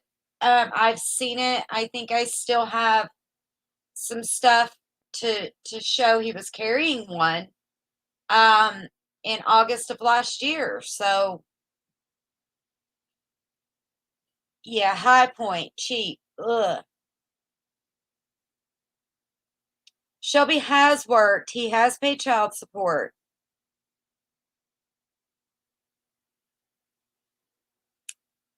Very telling. Shelby was in one of the calls. Shelby says, he's always been blamed for everything Ernie has done. If Ernie did it, He got the blame for it, even as kids. I'm going to blame little brother because I know I can't. I'm going to blame him because I can get away with it. You know? Just makes you question stuff so much more, especially after the last few days, you know? Maybe we should play a different game other than Frogger. Just saying, in my opinion. All right. How are you doing today? I'm doing all right. I was wanting to talk to you about my JP and stuff, about everybody getting on there and asking me questions and stuff. I'd rather go through you, you know what I'm saying, 'cause I'm not going to answer nobody's JP or text messages and stuff because I got a trust issue and I'm worried. I'm afraid Ernie's behind it, you know what I'm saying, and I really ain't got nothing to say when it comes to him, you know? Correct. And that makes it a lot harder. So, Right. guys, just so you know, as of now, you've heard it from Shelby. Start emailing me your questions or post them on the community post. I appreciate the fans, though, you know? Yeah. It's just, I'd rather go through you on it if you don't care. So, where do we start today? So, like, what makes you think that, you know, what's your thoughts on what Ernie's doing since we've talked about that a little bit today? Well, I think Ernie's just trying to get well girl and stuff and use her and stuff if she got money or draws a check or something so he can use that money, you know what I'm saying, or go buy drugs or something like what he always done in the past, using women and stuff and threatening her kids and stuff like that, you know what I'm saying? Because he ain't no type like that, you know? Right. They wouldn't want him anyway. I don't think his saying works, you know what I'm saying? That's what his other girlfriend said, you know, Lucinda and all of them. So, I mean, I don't understand why the woman want to be with somebody who want to take their money and buy drugs with it, you know what I'm saying? He's a con artist, you know? Right. Everything he does is, they need, before they even date him or something like that, I wish they'd just get on, just Google him or something, you know what I'm saying? So, oh yeah, it's easy enough to Google him. Yeah, because you know he's a con artist. He's ripped people off before. He's scammed people out of money and stuff. He's done some horrible stuff before, you know, and right.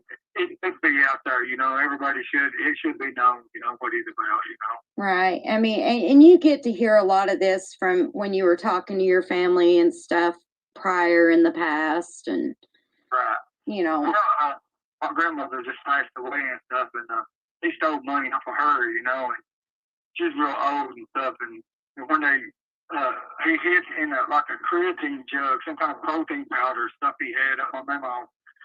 He hid it in the bathroom and that, you know, and he's no good, you know what I'm saying? My uncle caught him stealing and stuff with my granny and stuff. No, he's no good. Right. So,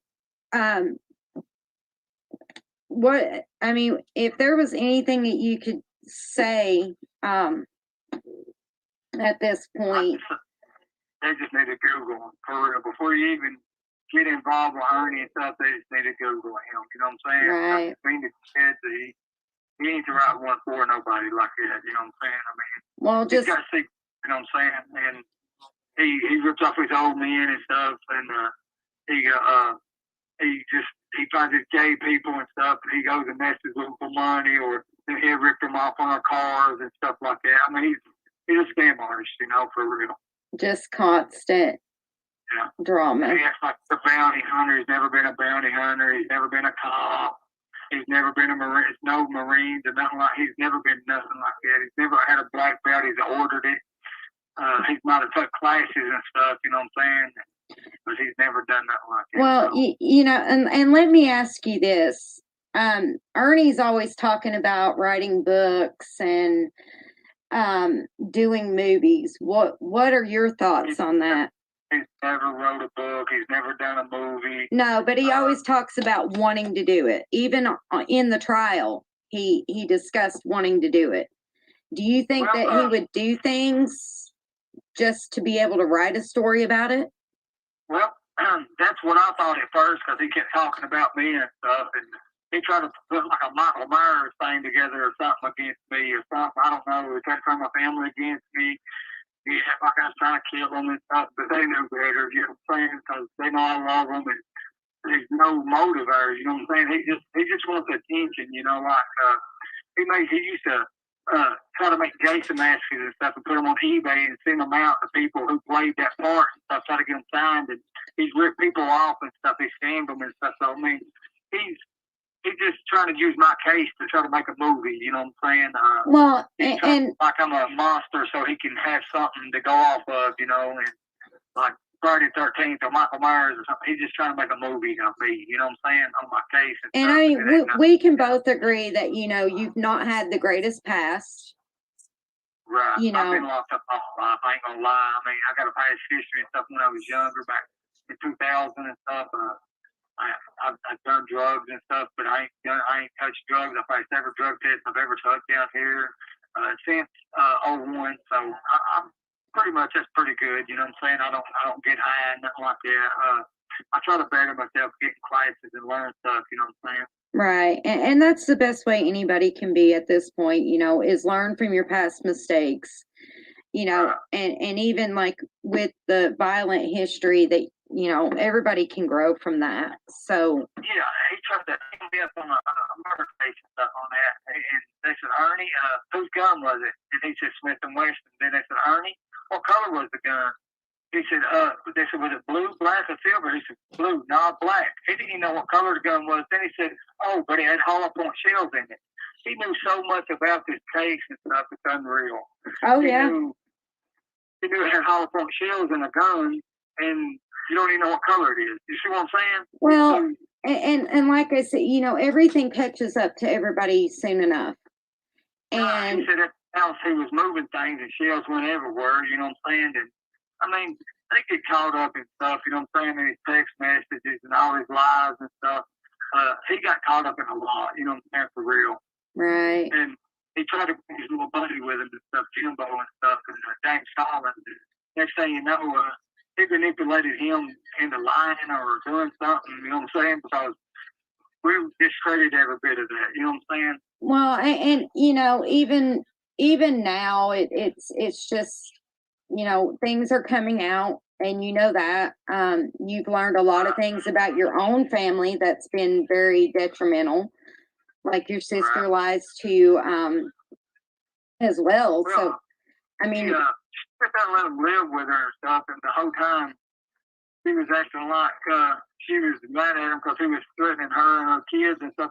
He even tried to act like they were selling drugs or something, try to bust them and stuff, and he, I don't know what he was thinking. He even tried to get the social services on my sister and stuff. And I got the statements and stuff that when they was questioning my brother about my sister and stuff. I mean, it's awful. Then I got a phone conversation between him and her that I guess they didn't think I knew I had. You know, I guess they slipped up and gave it to me in my motion discovery. But anyway, I mean, I don't know if she's trying to play us together or pit us together or just don't want to pick sides, or I don't know what she's doing, because but you can agree with me that right now the truth is more, I mean, you're already in prison for this. Right. And you have nothing else to hide. I mean, they can't do double jeopardy or any of that crap. Right. And so, I mean, whatever involvement that you may or may not have had at this point. Well, hold on. Can I stop you there? Yeah. I took a plea deal on a different charge to run this complicity to commit murder in with this charge. I didn't really. They had me under the gun on another charge and trying to give me 50 years on their kidnapping. These COs and stuff, but it wasn't nothing like that. You know what I'm saying? It was been wanton endangerment after they jumped it up to kidnapping, and it's going to give me 50 years. And I beat this murder case. I don't know how many times in trial, got mistrial.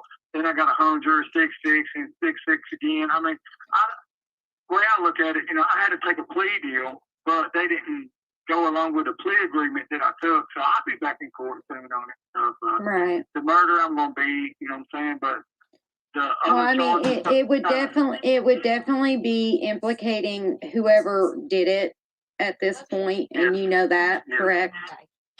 Well, since I had two other people's DNA, with my fingerprints, like I read the crime scene, it wasn't my vehicle leaving that as their crime scene. You know what I'm saying? I guess everybody's seen that, you know, put on the tape.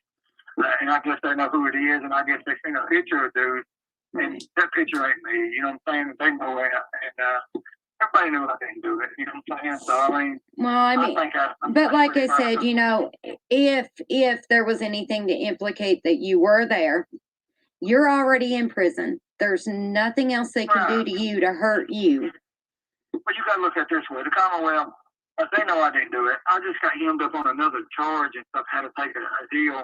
I went down from a death penalty all the way down to 20 years and supposed to give me since 2013, third, plus the other 10 years. And I like 10 more years serving now. Right. But somehow the plea deal got messed up and stuff, and so I'm going back on it again. So basically, all they need to do is come out with some real truth, real facts, Yes. and get whoever else was implicated in this, correct? You're exactly right. Yeah, because the phone conversation and stuff, it wasn't actually how dude was. You know what I'm saying? I was just going along with a joke. I don't know if people knew it or not, but I was going along with a joke and stuff. Now, my brother supposed to act like, I put that like he wasn't there, you know what I'm saying? But he was listening in the background, but I put that like I didn't know it. Plus, I mean, dude said I called him and he called me. The phone records proves it. Phone records proves we talked probably 10 or 12 times. Did you get that mail I sent you and stuff? Not yet. With phone? Okay, you'll get it. Did you get it when I screenshotted it to you though? But I couldn't see it. It was too small. Okay, you should get it any day in the mail and stuff. But Okay. It's got everything. It's got all that. Plus, I had to go. I just got my kids back, and I was paying child support and stuff, and I was working. And the 17th is when someone killed dude. So the Right. 19th, I faxed something to court and stuff, so I didn't have to come to court. So and the stuff. day of the 17th, when this happened, Right. where were you? I was at home. Sunday morning, I was home and stuff. It was on a Sunday, a President Day. Me and my wife was in bed. And she even said that. She told my lawyers that and stuff. And before she takes Ambien and Xanaxes, her word wasn't no good. You know what I'm saying? No matter what she said, her word was not no good and stuff because she was on that kind of dope. You know what I'm saying? On kind of drugs and stuff Right. that the doctor prescribed for her, you know. She was taking Ambien and Xanaxes and stuff, but I was home in bed. I mean, the cameras would show it, you know what I'm saying, in the parking lot. Plus, I went and got her a sweet tea that morning, put gas in the truck and stuff. After that, let's see, what did we do? Oh, we was going to go play bingo and stuff. But we got in an argument and stuff, and I ended up You have 1 minute just left. a little makeup kit thing, and Jimbo met me and give me some more makeup stuff.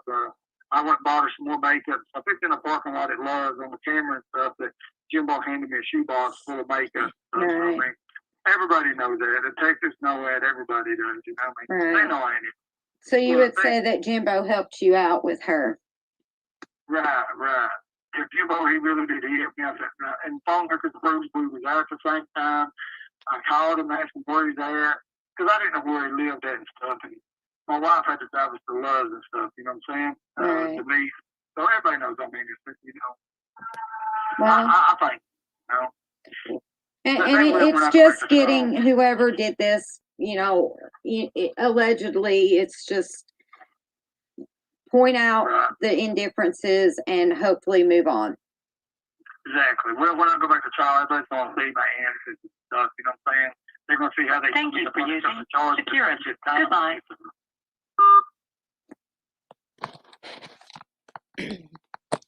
Okay, guys. So, any questions?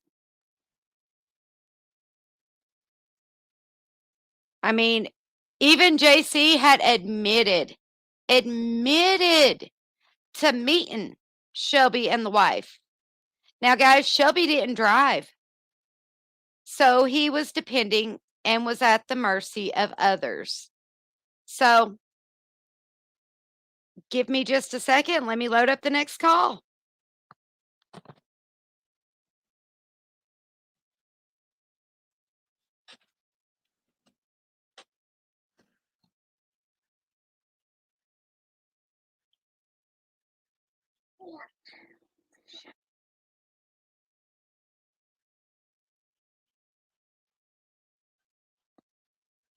I'm good. How are you? Doing good. I'm sorry I couldn't call earlier. You know what I'm saying? Oh yeah. So So you, let's go ahead. let's talk about your guys' childhood. Any Well, anything you got? we had these friends and stuff, Sean Freeman, Jason Thomas, and all of them and stuff, Brian Freeman, Justin Guthrie, and my brother always act like he was wrestling with Ric Flair and him, you know what I'm saying? And he worked that, you know, and then he act like he's a boxer. And this dude named Brett Anglin used to support him all the time. It was hilarious for real, because he'd run his mouth and run his mouth and run his mouth to him, you know, and it was something else, you know. I never did know him being with women or nothing, you know. Women he's been with said he couldn't get a hard on. I don't know what. He had some kind of disease or something. I don't know. And he always used them a lot for money, and the way he treated them, you know, and he just make them cook for him, do this. He never worked. He'd take their money and buy dope with it. Yeah. He would scam people all the time, you know, like on Jason Maskey and stuff. If they look on YouTube or look stuff up, or at Bluefield, West Virginia, you know what I'm saying? What is it, like he was at 179 shows? They see a lot of stuff about him. My mom fit in a Subman contest, and my uncle and them did, and my mom won it, and he got her trophy and cut WO off, and it made men's division.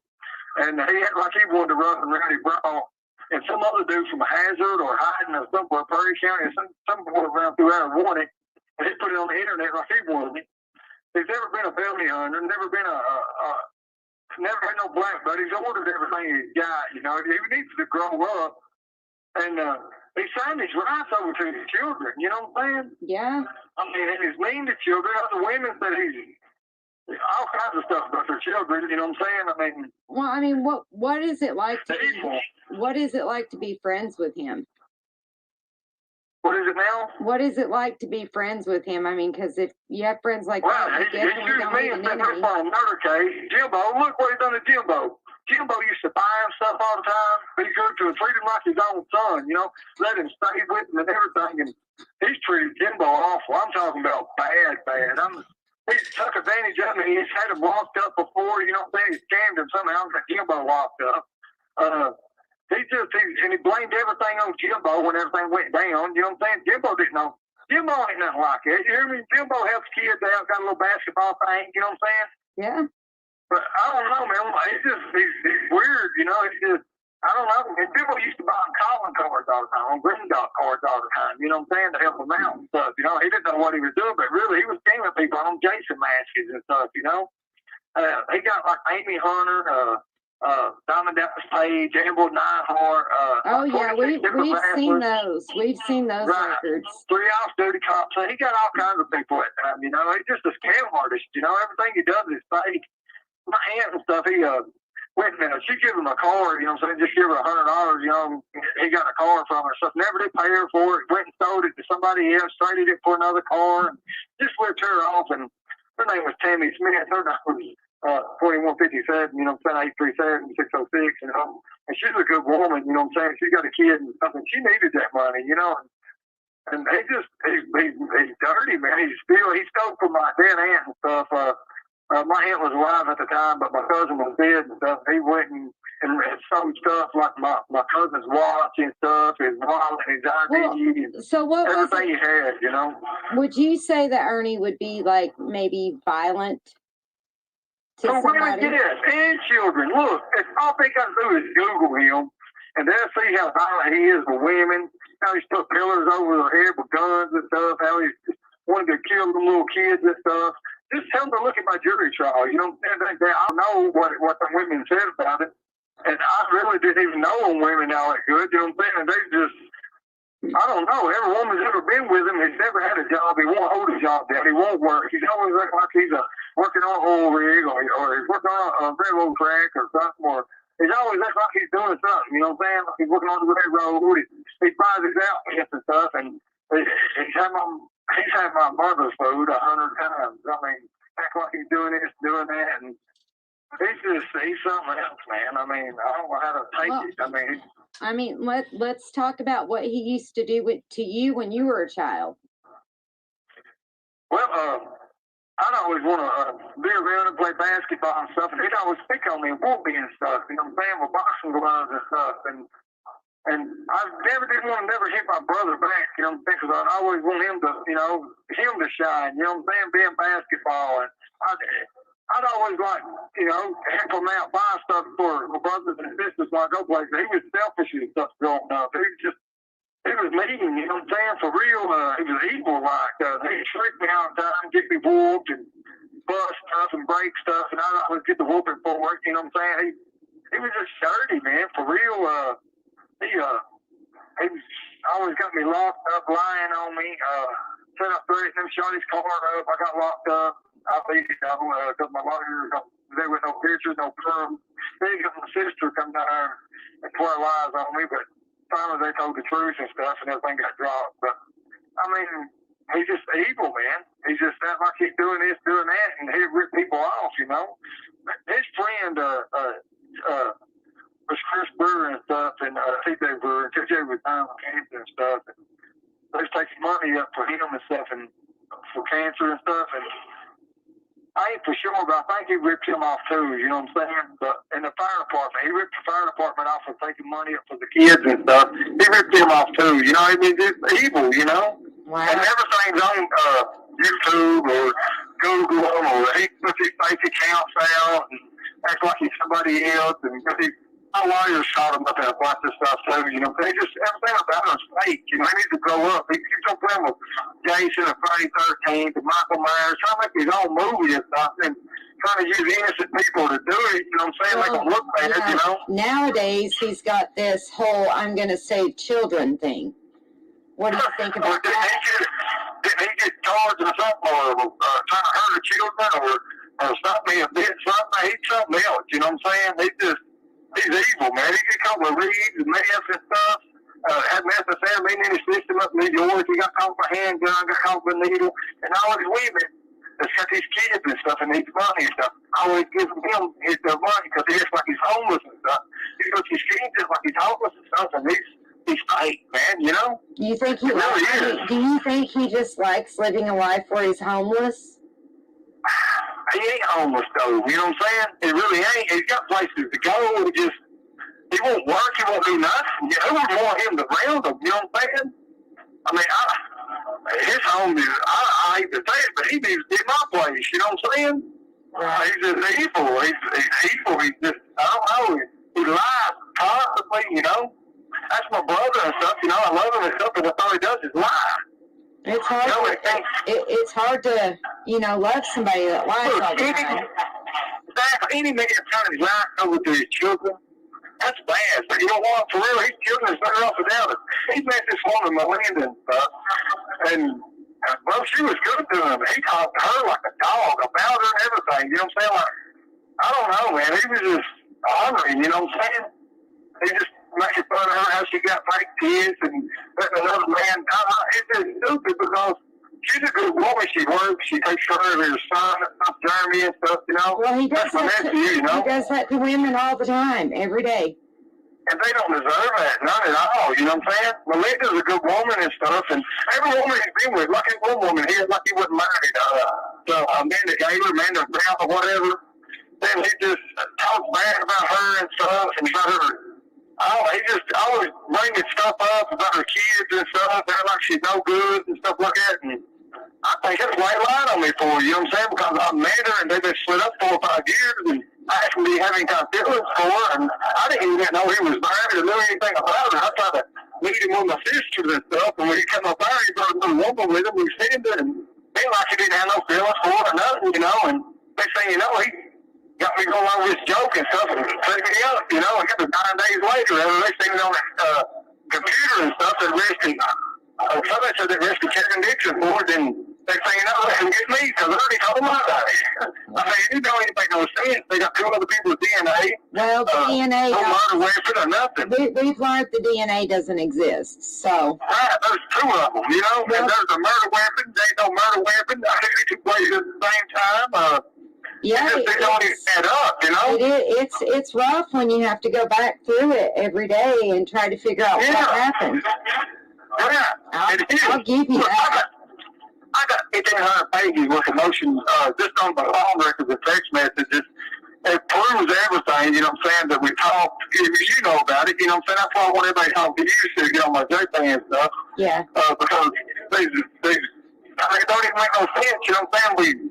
We talked 30 or 40 times before the joke, and he's acting like it's the first phone call. There's just a lot about it, you know what I'm saying, where him and Jimbo was being dishonest. I don't know what he had on Jimbo or what, but I think he manipulated Jimbo, you know what I'm saying? Right. To say that stuff. I don't know, you know what I'm saying? It's just, I don't understand what happened there. I just know I got blamed for something I didn't do, and I got facts, you know what I'm saying? And all my text messages, everything's been erased on computers and everything. And I try to take lie detector tests, we took DNA tests, everything. Would you take a lie detector test now? Yes, right now I've done the heartbeat, you know what I'm saying? I tried to do it when it's first, and there's a detective called Michael Court, he said, they're something about important, municipal in court or whatever, where they don't stand up in court, but I tried to, my DNA test, he said, well, you could take your DNA out. Yes, I do it right now. He brought it back a couple of days. 6 years later, they took my DNA. 6 years later. I mean, they know I can't be two places at one time. You know what I'm saying? It don't even make no sense, you know? Well, it ain't even my vehicle leaving the crime scene. It ain't me on camera in front of the little parking lot thing they got there. You know what I'm saying? Around his house. I'm good. How are you? Okay, guys. So again, Shelby's story has not really changed over 10 years.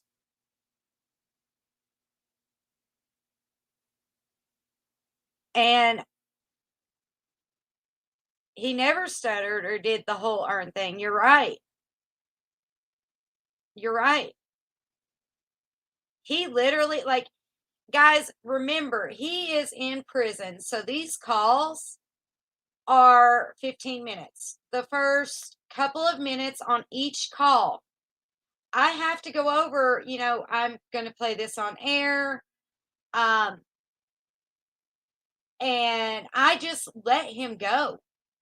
Like, I'm not going to leash him. I'm not going to sit there and hold him back. He deserves his story, just like everybody else has had. So, like, everybody else has had their say-so in this, but he's never been able to voice, until now, his side. So it infuriates me that they do try to shut my channels down. Guys, this is all my content. I pay for this. I go over this stuff daily. I show you guys the pictures, the proof. Yeah, there's always two sides to every story. And believe me, people that I call friend or family here on YouTube, I check the backstories. I check both sides. I make educated decisions. I support who I feel I want to support. And everybody I support, I love. So, dar. All right, guys, this next call is from 0313. Like, y'all, I have millions of phone calls. No, I don't coach him. I don't want to coach him. I want him to do his thing. This is his story, not mine. Just like, what was it? I have a romantic relationship with him. Y'all, I do not. Most people that know me in real life know I have a man. That, like, seriously, guys, this is a strictly professional thing. I do talk to him. I do help him. Guys, he's out mowing the yard out at the prison. Like, I make sure he's working. I make sure his mental state is clear. It is fine to be compassionate and show love. towards another human. I mean, seriously, I think he has a right to speak out. Ain't it a First Amendment right? Yeah, I'm pretty sure it is. All right, guys, here we go with the 13th of March. Let's roll with it. How are Hey, you? how you doing? I'm good. How are you? Good. I'm sorry it took me forever to get the phone and stuff to call. It's all good. I know how it works there. So Right. let's talk about the family curse. Your brother's saying that the family curse is that everybody in the family is killers, serial killers, or whatever. What is your thoughts on that? No, there's nobody in the family's ever killed nobody but my dad and stuff. That was self-defense, because wasn't nothing like that, you hear me? Dude was drunk, pour a gun out on the kids and stuff. My half brothers and sisters on the back porch, and they just come out and shot him in the mouth. But no, we ain't serial killers or nothing like that. I don't know what he's talking about. Well, I mean, do you think it's possible that maybe your brother has hurt people? It's the way it sounds, he knows a lot of things, you know what I'm saying? He knows a lot about a lot of things, I don't know. I wouldn't take it past him, though.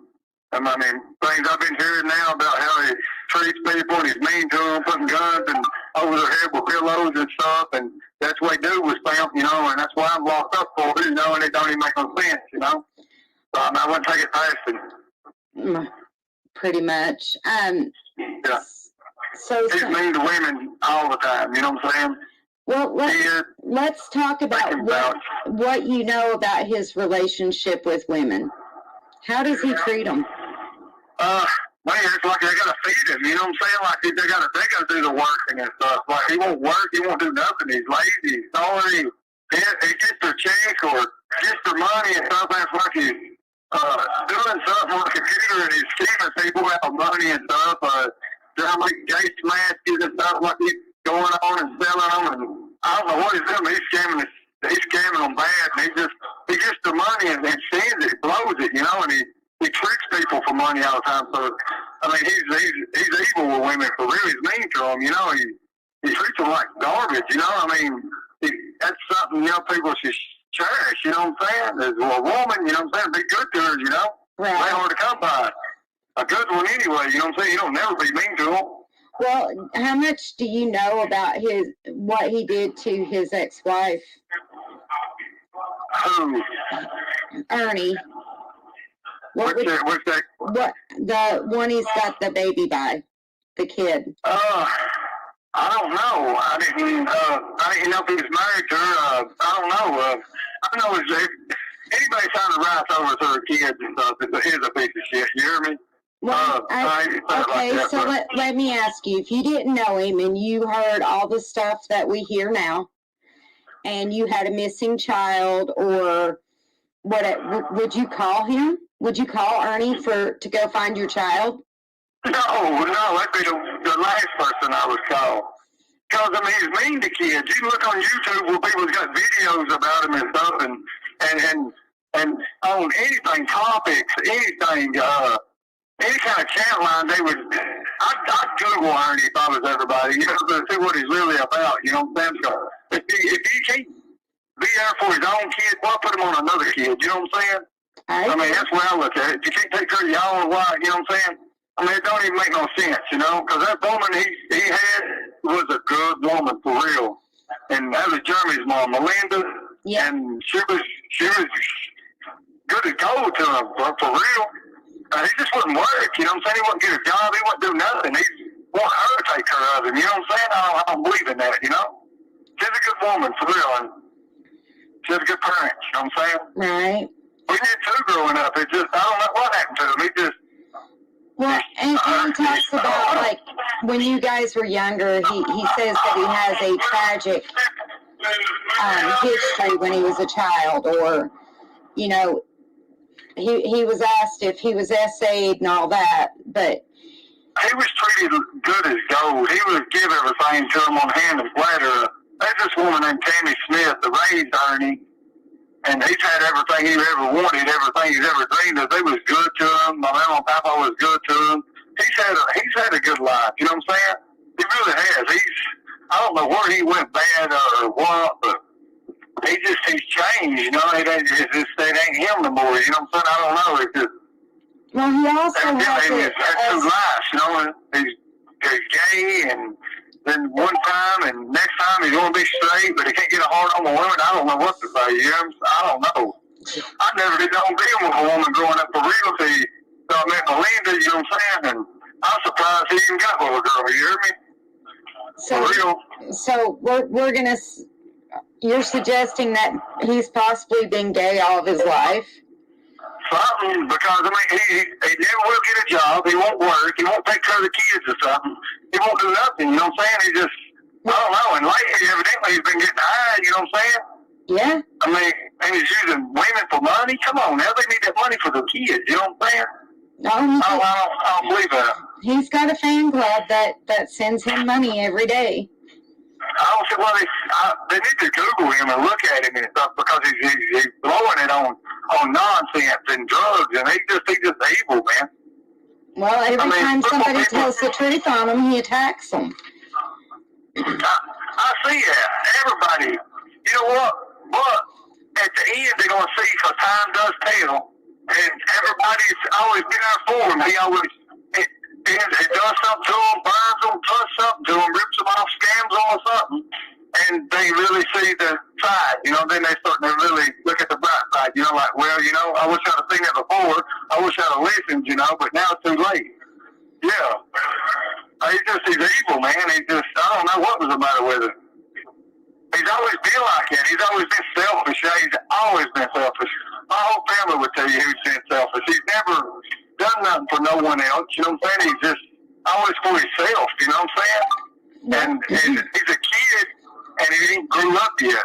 He still wants Brady, Jason, Michael Myers, and stuff like that. You hear me? He needs to grow up and get himself a job. Oh, he says he has jobs, but they never last long, so. Because he won't work. He's always making excuses, not going to work, doing this. He's just, I don't know. I don't think he can get a job now, to be honest with you. He's lazy. He won't do nothing. I don't understand it. I really don't. He's just, I don't know. He's just. Well, I mean, and you said he was abusive to you physically when you were a child, right? Yeah. We'd always box and stuff, but he'd always fought me in front of his friends and stuff, trying to show out, you know what I'm saying, in front of his friends and stuff. And he was just something else, you know what I'm saying? He'd always go around like he whooped this person, whooped that person. And, you know, for real, he's not really, he just boxed them and stuff, and he used their name trying to make himself look big and bad, or he fit in this tough man contest. He's never fit in it. My mother fit in it. And he cut off the trophy, WO off, and it made men's division, where it was women's division. And it said he used that. Then he ordered his black belt. He put it on the computer, roughing around his belt like he won it, and he's never won it. So, I mean, people think he's something. Tell them to look him up, Google him and stuff. You know, do the research before they do it, because they're wasting money they should really need. You know what I'm saying? He's no good. I don't know. He's something else. I don't know how you explain it to him. He won't work. He's lazy. He's sorry. Anybody does that, I don't know what to say about it. For real, I mean, they want to put him with kids and stuff. He can't take care of his own kids. You know what I'm saying? Well, here's a question for you. So when you were little, did he set you up for failure or to get in trouble for him? All the time. Look, my mama has some paneling strips and stuff. He'd break them, bust stuff in the house. I get the blame for it, break whatnot, steal money off of her. I always get the blame for it and stuff, because he'd always blame me for it. And I was easy misled and stuff. He would do little things like that, you know what I'm saying, and get me in a lot of trouble, you know.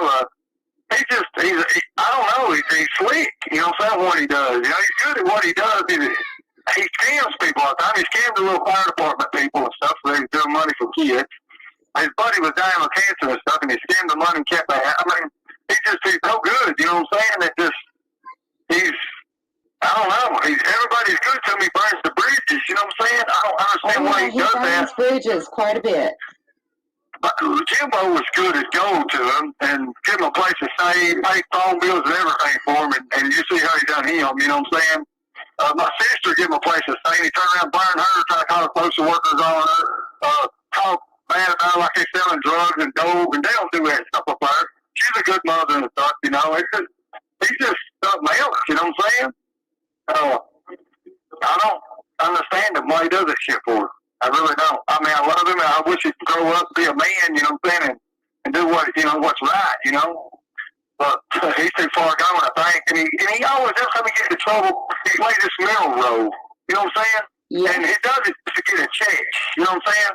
He tries to get a check started. That's what he told our family and stuff. He just does it trying to get a check. You know, it's like he jumped out of a moving car, he said. You know, I've been in prison, so I really don't know, you know what I'm saying? But he's got a lot of things, you know what I'm saying? He's just trying to get a check and stuff. He's evil, man. You know, he calls all that stuff sting operations, so you know. That's what them women and stuff was telling me and stuff that he's going to work. He's a bounty hunter. He's never been a bounty hunter a day in his life. You know what I'm saying? Well, that's how he threatens those women. Yeah, he even told the police and stuff he was a bounty hunter. And woman put him on the stand and stuff in jury trial. We looked it up ourselves and put him on blast with it. Right there in the middle of a trial and stuff, we just kept on letting him talk because the more he talks, the more lies he goes, you know, and I don't know what to say. He was something else, you know what I'm saying? And that's how he does it too. He acts like he's got these these people. He's got these fool the police, and and that's how he threatens them. You're exactly right. You know what I'm saying? He does. He'll threaten them bad like that, you know, and like they stuck with him, you know what I'm saying? They can't do nothing, and he hurts them like that, you know? Well, let's go on that, Les. You want to talk about anything else? Well, I want to get it out in the open, you know, and Okay. kind of just figure out why he is the way he is. I really don't know. I swear I don't know. He just. I mean, you got raised that way. Nobody don't want nothing to do with him, so that's the only way he can survive, I guess. I don't know. But you guys weren't raised to be dishonest or any of that, were you? No, we was raised the right way, you know what I'm saying? I mean, I'm talking about 100 church-going Christians, you know what I'm saying? And he just went a different way. They just got tired of him, you know what I'm saying? If you make the bed, now sleep in it, you know what I'm saying? But my sister still let them come back there. Different family members will let him come there and stay and stuff and live there with them. And he'll burn them and stuff. He lied on my stepdad like my stepdad would want to hit him in the head with a hammer. My stepdad ain't like that, you know what I'm saying? I said that let them live there. They use them and everything. Thank you for using Secure. Goodbye. Okay, guys. So let's reiterate that Shelby has been in prison for most of his life. Shelby admits to all the crimes that he has committed in the past. Always has. And I honestly believe he always will at this point, in my opinion. Now, I mean, you guys are hearing these calls just the way that unedited, whatever. I honestly believe that there's some reason that we're revisiting these calls. Proof that this stuff has went on for years after year after year. So again, I mean, y'all make your own opinions. Share, because it gets crazy. Yeah, just to draw a check so you do not have to work. Sign your child rights over so that you do not ever have to pay child support. I mean, this stuff has been going on for years. You know, games, pranks, jokes. I mean, same stuff, different day. All right, guys, here is another phone call from Shelby Shell. Different time frame. 2 days later. Let's see what he has to say. How are you doing? I'm doing good. How you doing? Oh, yeah, same day, different days thing. I'm sorry it took me so long to call. I was in the phone line. You know, it's kind of long. I'm sorry about that. It's fine. So tonight I want you to explain to everyone exactly how did Ernie set you up? That is the biggest question everybody has. Well, when we were on Brother's Day and stuff, we went to go see her family and stuff, and he like he didn't want to stop nowhere, and he said he just when we got on grandmother's and stuff, he was like he was ready to go. You know what I'm saying? As soon as we got there, we drove a couple hours for nothing but an hour and a half, and got up there, and he's ready to go. And as soon as we got there, and it didn't make no sense. I didn't know what was going on. We met Walmart parking lot that day, and they gave me some wheat pennies, a little necklace that killer inside, you know what I'm saying? And a bunch of little jewelry, you know what I'm saying? It was fake, you know what I'm saying? And it looked like it been burnt, you know what I'm saying? So I was like, I ain't got a job, I'm straight, I don't need this, I'm good, you know what I'm saying? Anyways, look, man, I've never give you nothing. We got this fish tank and stuff, you know, and he gave me a bunch of wheat pennies that didn't even amount to nothing for real. I mean, it was just, I thought it was regular pennies. I didn't know it was wheat pennies. I didn't know it was nothing, you know, and it's on camera, you know what I'm saying? They go to look at the Walmart parking lot. Right. But anyway, he was wanting me to tell Jimbo about it and stuff, you know, go along with Jimbo and stuff, you know, go along with a joke and stuff, like I killed this dude, you know, and 9 days later. So Ernie, so you're telling me Ernie instigated this. Ernie wanted you to joke around and you to say this. Yes. The mess around with Jimbo, you hear me? Then he called me a couple of times at the police station and tried to get me to talk about it. I was like, Ernie, what are you talking about? You know, I've never talked to nobody about it yet, you know what I'm saying? I was like, Ernie, what are you talking about? Then we had Brother's Day the next morning, you know. And that's when he put the plate in there, I guess, into this, you know. But yeah, he wanted me to joke around with Jimbo like about Josh Shanks and all them, and but nothing like that, though. You hear me? It was all a joke, and he went serious with it. You know, he did. You know, it's like it was really going to happen, you know, or something. And this was 9 days after Mr. King was dead. You know, I sort of didn't understand. You know, everybody thought Kevin died, you know what I'm saying, because what he said to his sister, you know, about, but I don't know who done it for real, but my brother knew a lot about it, you know what I'm saying, and stuff that only the person who done it did it, you know what I'm saying, but I mean, he just knew too much a lot about it. So when Jimbo recorded the phone call as your so-called confession, so all that information that you told Jimbo that day, you had gotten from Ernie? Right. He want me to go along with a joke with Jimbo, you hear me? We was playing a joke, you hear me? Like we was joking around, you know, and it didn't go that good, you hear me? We was joking around rehearsing it, you know what I'm saying? Like I killed somebody, you know? We talked several times on the phone that day about that, and they went to the police like I killed this person, you know, and it didn't even make no sense, you know? Right. And that's all detailed in that motion of discovery, correct? Yes, it sure is. Yeah, it's hand wrote and typed out, listened to it and everything, and do it like I called him and he calls me. And no, let's see, he's like he called me. He calls me, I'm the one that said hello and stuff, and he said he was kind of asleep, he just woke up, and all of the proof he talked 5 or 6 times. Yes. Right. And we talked several times. Like, you know, before the recording. But this is the thing. Ernie had information that he fed you. Yes. Ernie was the master behind everything. You hear me? He pitted me and Jimbo against each other somehow. I don't know how he done it, but he damn sure did. He manipulated Jimbo too, but I guess Jimbo really thought I killed a man. I don't know what he thought. You hear me? To be honest with you, because when he recorded me, it didn't make no sense. I didn't understand why they was doing it. You know what I'm saying? Because we was playing a joke on one, doesn't it? Like we're playing a joke on him. You know what I'm saying? Well, you know, here's a theory, and you can correct me if I'm wrong, but it almost sounds like that Ernie knew since childhood that he could manipulate you into taking the blame for him on everything.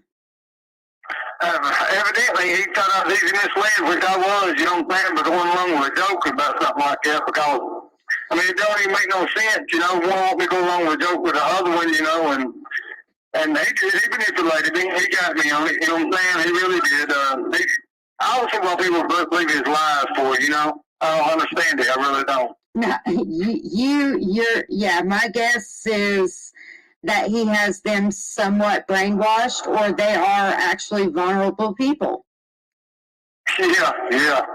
I mean, he took advantage of me big time. He really did. Look, it was 9 days later, you know what I'm saying? They've been at the crime scene, been up there talking to people, doing this, doing that.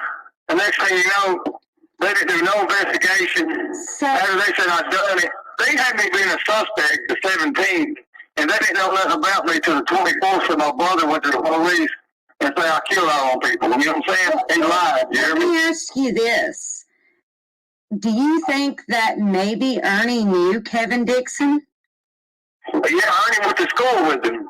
Ernie, yeah, they went to school together. They played ball. They hung out all the time and stuff. And Everett for all these kids and stuff when we was growing up. You know, as they was growing up, they hung out. You know, Right. So they knew each other well. Yeah, they friends. Yeah, they friends. Interesting. Yeah, and Ernie talked to Ashley King at night.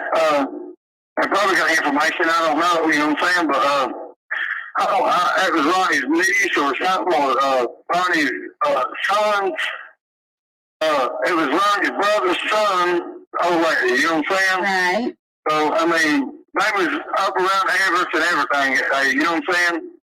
But I don't understand how he done what he done and lied and got away with it, you know what I'm saying? He knew all the information on everything, you know what I'm saying? And I don't know where they really, it was like only one part of the state of Kentucky, you know what I'm saying, can record somebody, you know what I'm saying, to get them arrested or something like that. Only Kentucky allows that to happen, and that's what happened to me, joking around on the telephone, you know? Right. So you're not getting any crazy emails from people, are you? I ain't now. I was about Ernie, and I was about wanting to know the story and all the time and stuff. That's why I told them just go and talk to you. That way you can go ahead and deal with everything, because I got set up plain as day, you know what I'm saying? I tried to take a lot of Texas tests. It took them 6 years to do my DNA. They got 2 other people's DNA. And like we said, DNA wasn't even a factor in that case now that we've looked into it. So, like, DNA is not a problem. You know, basically the minimal things that tied you into any of that was the recorded confession. And then, you know, having certain items, the wheat pennies and some jewelry that came from that environment. Right. Well, see, I can't remember too good and stuff. Anyway, the recorded confession is what they're trying to say. When they recorded me and turned it into the police and stuff, I said bed sheets on the tape. There was no bed sheets used. I said big zip ties, and it was the little zip ties. I said the half inch one, the big thick black one, and it was the little clear white one. And there was a nylon cord and a belt used. So if you could do this all over again and explain to maybe law enforcement or someone else, and I tried to. It's just I got a past history and stuff. I tried to be real. I think like, hey, when you take a lie detector test, yes, I sure will.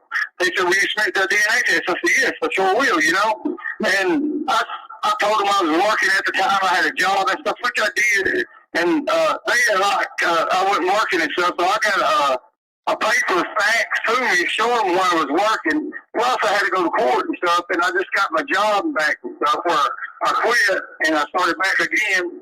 And I started working and stuff, because me and my old lady split up, and I didn't know if I would be able to drive at first, you know what I'm saying? Plus, I didn't know my way around at the time, so I didn't know what to do, and I got back with her, so I got my job back a couple days later. And they built a thing in from Ash, let's see, Asher from NECO, CQIS, was the project manager. You have 1 minute left. And everything was good, you know what I'm saying? Even the detectives got caught up in lies. You know?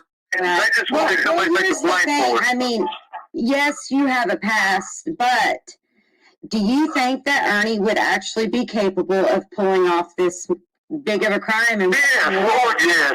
Look what he's doing now. He's walking away from every scheme he's ever done. Ripping down the Dallas stage off, Amy Hunter, 26 different wrestlers, ripping apart fire equipment.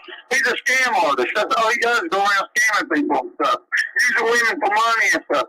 I mean, he's walking away from everything. If you really look at it, he's never done no jail time. no, I mean, he's doing what he wants to do. You don't sound like the police is shut up or something. I don't know.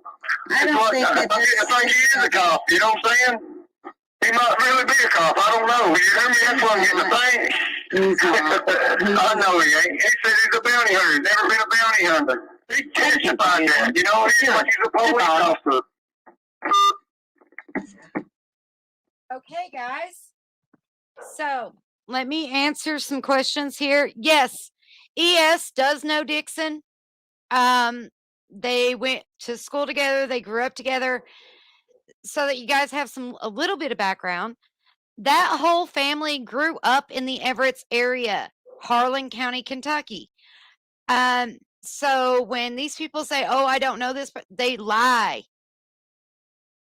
They all knew who King was. They all knew this man. And in my opinion, if the truth is what makes you run in the highway, so be it. You're the one that has to live with that guilty conscience, not me.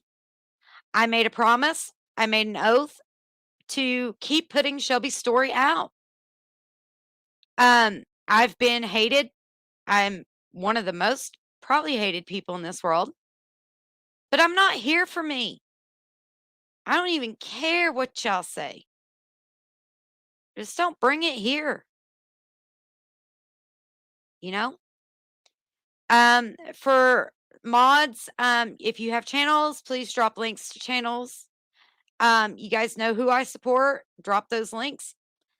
You know? So ES, I don't know about sexually on either side. I have my opinions. In my opinions, a lot of sex, drugs, and rock and roll. So definitely going to get this Kevin Dixon transcript back up for you guys. It's interesting. It goes into the whole drug trade. It goes into literally a lot of stuff. It's very interesting. Very, very interesting. You know, definitely do come back and be a part of that. Go listen to the grand jury indictment. And I do too, Wine. I do believe that he did, because Ernie can't keep a job. This is a known fact. I mean, there's known things. And it's not the trolls, guys. I mean, you lose that many jobs or that many things over and over and over again. You need to reevaluate your whole life. Like, quit blaming the trolls, accept some accountability on your behalf. Let's call this a day.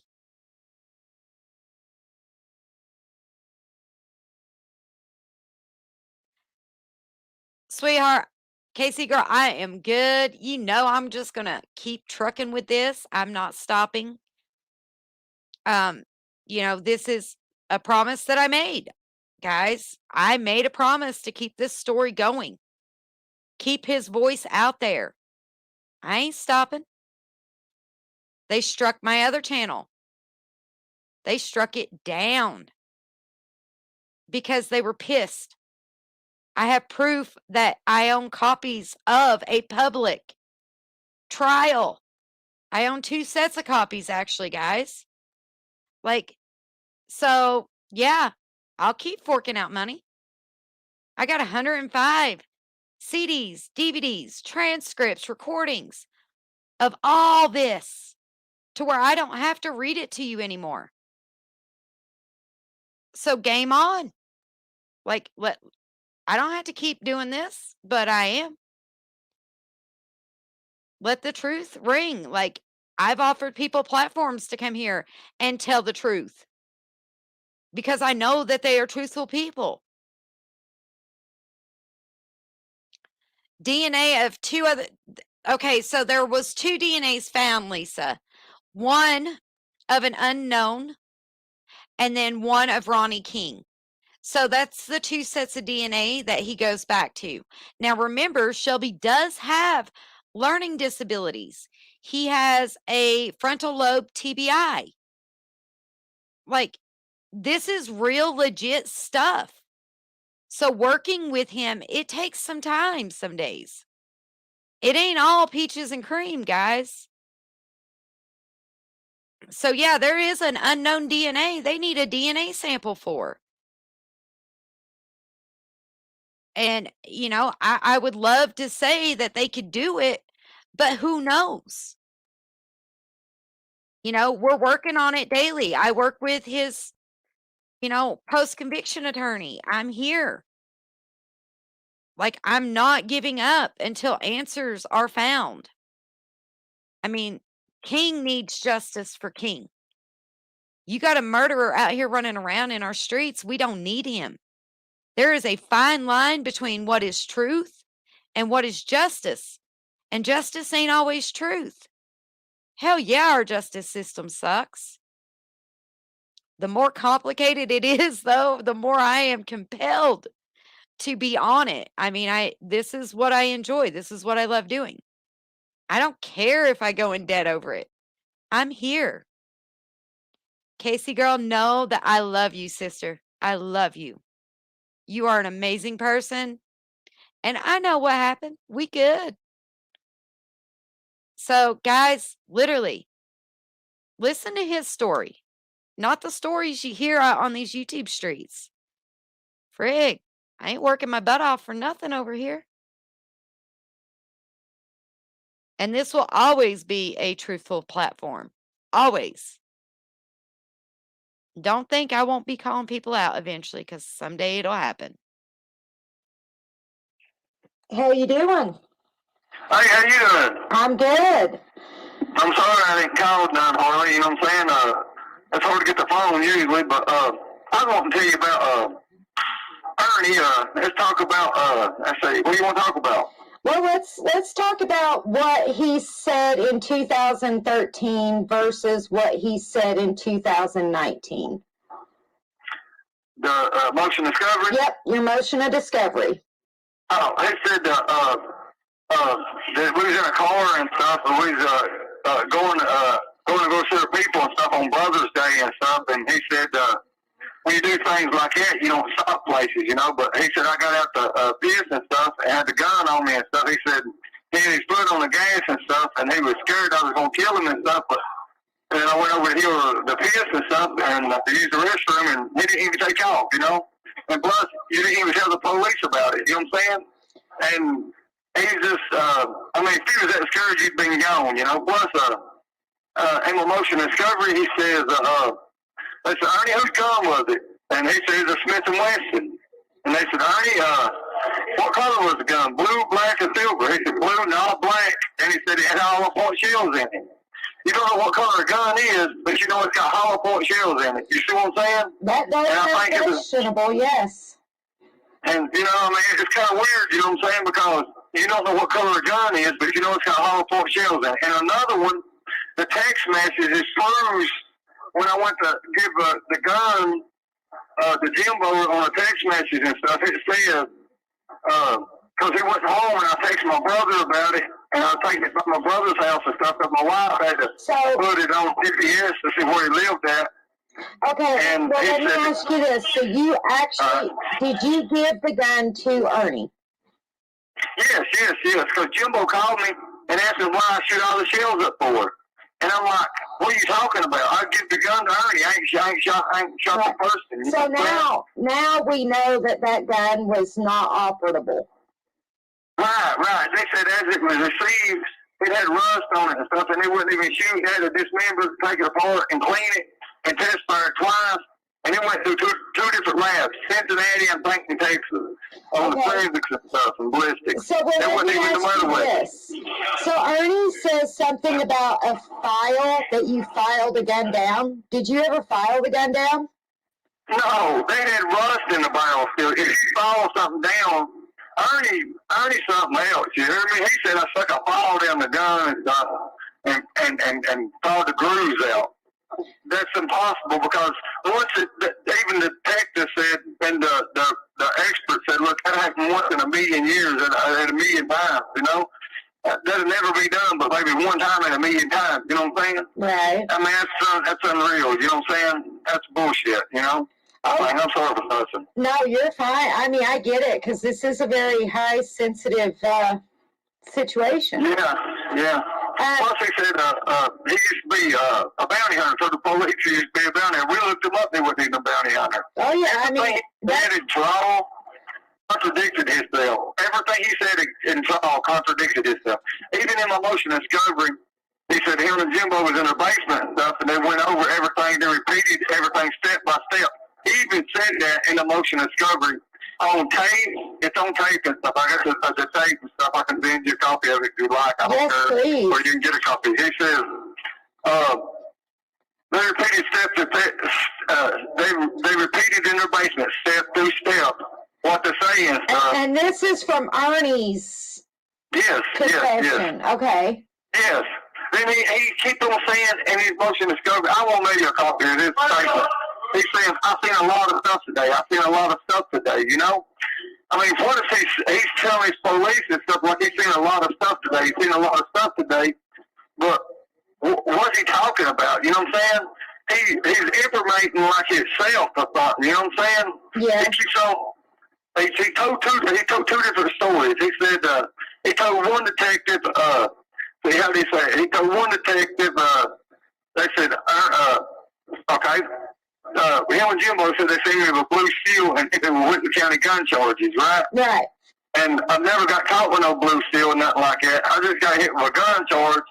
A Rossi, there was a Rossi in the truck and stuff. It didn't even have my fingerprints on it. Wasn't even my fingerprints on the shells or nothing. It was the wrong cigarettes. I don't even smoke that kind. And that's the day we had Brother Day. You know, my hand don't even fit in there. And my brother's hand, I got a lot bigger hand than my brother, you know. And Right. I mean, they done all kinds of tests and stuff. They know I didn't do that. You know what I'm saying? I just told him, go ahead. Something I would like to get cleared up because your brother uses it as a large crutch to support his ideas, I guess. So he keeps telling everybody that your theory is to shoot a child so they can't grow up and go to hell. The what now? Your brother's theory is that you said that you should kill a child because they should not grow up to go to hell. Oh, I love kids. You hear me? There's no way in hell I hold my hair on a kid's head. You hear me? I donated money. All they have to do is pull my records from the International, and look where I've donated some money and stuff to TBS and TBN, the church people and stuff. Mm-hmm. And these school shootings went out of Eddyville. We all donated money and stuff for them kids shooting and stuff down in Marshall County and stuff. We all donated food, all kinds of money and stuff off our books and stuff. And I've done it for years, you know what I'm saying, to help people out, you know? Right. I mean, so you wouldn't hurt, a woman or a child. Well, never. Every woman I've been with, you can even ask them how I'm around their kids and stuff. And every girl I've ever been with, that I split up with or whatever, I mean, they all had kids about it. Donna Southern had kids. Laura Rubel's got kids. Every woman I've ever been with has had kids, you know what I'm saying? And that don't even make Dana Caldwell. I mean, they can look at my wife and stuff, because I've been married twice and divorced. Mm-hmm. They can look how I treated kids, how I treat my kids, how I treat other people's kids. You know what I mean? That ain't true, you hear me? No, and that's what I wanted to get to is that's not, something that you think about. Never. I love kids. Look, I look on Ukraine today, and I see them kids get killed. It kills me. It does. Because they getting these innocent people and them kids and stuff and killing them for nothing, you know? That bothers me, you know? Matter of fact, if you look at my prison record, I hate to throw it out like that, but chomos and stuff, I don't know how many charges on chomos and stuff for whooping them and taking their money and stuff and just dumb stuff, you hear me? Because I don't want them to live in prison, need a box of chicken, you hear me? Right. And have it paid, you know? It should be miserable hell for them, you know? People should do them that way. That's the way I feel about it, you know? Mm-hmm. If that was their kid or, you know what I'm saying? I mean, how would you feel about it? Somebody done your younger that way, you know what I'm saying? Yeah, well, there wouldn't be no stopping me if somebody did something to one of my children. I don't believe in hurting kids and stuff. I love kids, you hear me? Correct. But, and Ernie, he's something else, you know what I'm saying? He really is. He's like all these detectives and stuff. He told them all his lies, like I done an I-75 killing, like I killed 7, 8, 9 people. You know what I'm saying? He's lied. Everything he said on me, he's made lies up. You know what I'm saying? And we proved him to be lies. You know what I'm saying? I don't know why he does that. That's my brother. I love him, but I mean, I don't know why he does it for. I really don't. And you can clearly see lies only get you so far. And he's got to make a lie to cover that lie. You know what I'm saying? Right. He just keeps lying and lying and lying and lying, you know? Because, I mean, it's catching up to him. You've already lost over half your life in and out of the prison system. Yes, most definitely. And you know, if you tell a lie in there, it's not good. You're exactly right. You know, I've not changed my story up not one time on this case right here, nothing like that. I've asked to take lie detectors tests. I took DNA tests. It took them 6 years to take DNA tests, you know? So they've had my DNA, I don't know how much times. Go ahead. Other than Ernie's car has been seen at that crime scene. Other than that, what links can we find to put him there? If he actually did it and blamed it on you? Well, I mean, he knew a lot about it. When he was telling the police and stuff, he knew a lot about the situation. Like, he was telling these detectives there was a gun in the corner. When you look at the video thing, there was a gun in the corner. You know what I'm saying? He knew a lot about this situation. You know what I'm saying? Specific situation. So he knew a lot about the inside. Yes. Look, he said there's a bookshelf turned over. There wasn't no bookshelf turned over. The bookshelves in the videos, when they videotaped everything, there's a bookshelf in there. He knew there's a bookshelf in the house. He knew just certain things that it's unreal. You know, I don't know, like he's been there. I mean, he knew Ronnie. He ain't like he didn't know Ronnie. He told one detective he knew Ronnie. Ronnie was family. Told the other detective he didn't know Ronnie. You know what I'm saying? He's made 100 different lies up, and he didn't know whose gun to say it was. His and Jimbo's.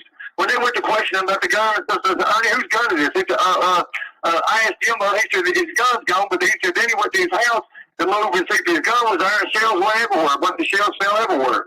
Yeah, he didn't know whose gun to say it was. They said, Ernie, whose gun was it? He said, it's the Smith & Wesson. They didn't ask him what kind of gun. They said, Ernie, whose gun is it? He didn't even know what to say on that. So but at the time, Ernie owned guns, correct? Yes. Ernie had a couple guns, couple cell phones, everything. You hear me? I don't understand how he even got. I mean, I've beat it several times. You know what I'm saying? Just mistrials and 6 feet. That had been 80-some years ago. But that's what I'm getting at. I mean, because we've seen the last the trial in 2019. That's the last trial. Then they hit you with a plea bargain. Yeah, they suck them into a plea bargain. They said, look, we're going to give you 10 years credit for time you served. And since 2013 to 2020, we give you credit there because they had to tell the family that they was going to give me 30 years. And they said, this way they could tell the family they give me 30 years and put a little kidnapping charge on it, which they hit me with kidnapping, which must be an lawful imprisonment. They hit me with kidnapping and kind of blackmailed me, said they were going to give me 50 years, which they could under kidnapping. If I didn't plead guilty to this, you know, and they was taking me to trial on that. You know what I'm saying? I'm like, are you serious? You know, they said, look, just do this, you have a chance at life again. I said, I'm not pleading guilty to no murder, nothing like that. And I didn't even understand the plea deal. They reneged on the plea deal. I got my 1142 in now. All people have to do is get on the computer and look up LexisNexis or something, and they say where my 1142 is in on the plea deal because that ain't the plea that I took. Yeah, that was the deal I took. Okay. So tell me more about complicity and what that is. Complicity means you got a partner, or you're part of it. You know what I'm saying? And I ain't even got a partner. You know what I'm saying? It wasn't nothing like it. I didn't even kill nobody to have a partner. And I said, I'm not pleading guilty to no murder charge. That's lawyer, but it's complicity, not murder.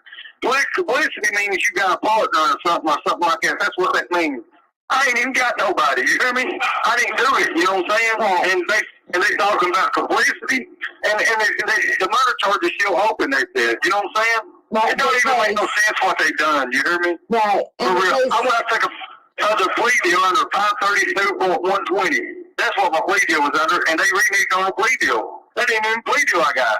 You can ask my lawyers, Laura Cream, Will Solomon, all of them. You know what I'm saying? I have a lot of them. Jackson Wells was my best judge. Goodbye.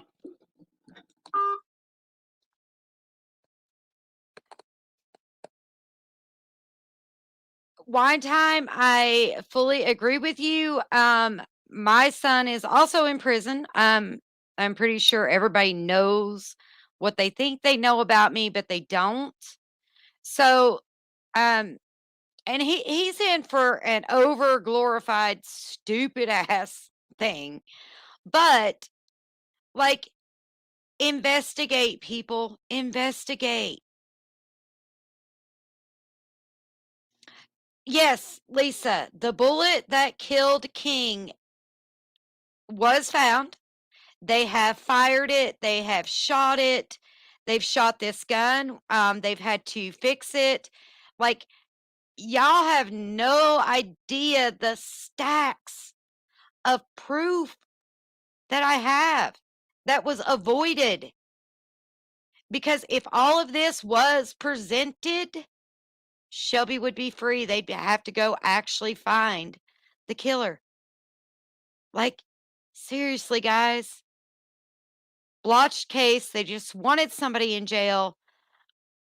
Like, now I am passionate about this. I'm not going to say I'm in love with Shelby because I'm not. Do I think he's a decent person? Yeah, I do. Oh, Rain, you have no idea. I'm pretty sure there are a few people in this chat that can tell you the shit that I have been through. That's why you and the AAPs and my family from over there, if you guys ever need to use this platform, it is openly, readily available for you guys at any point in time. Anything I can do to make it easier. Y'all got this. Yes, Shelby does have a previous record. But the thing about that is he admits to it. He admits to all of it, guys. I mean, listen to the phone calls. Listen. I mean, it's obvious. He's got a previous record. Rain, if you can get Dragon to send you my phone number, she has both my numbers. She knows which one gets directly to me. Ask her for the direct number. Yes, guys, I'm a very busy person. You hear my phone going off in the background constantly. But yes, definitely get my number. Dragon, give my number out. So definitely, guys. Let's go to the next call because my goal today is to get these out to you guys and make sure that when you make a decision, you have enough information based on real facts.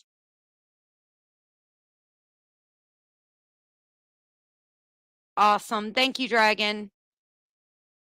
There are a lot of things that overweigh in different states.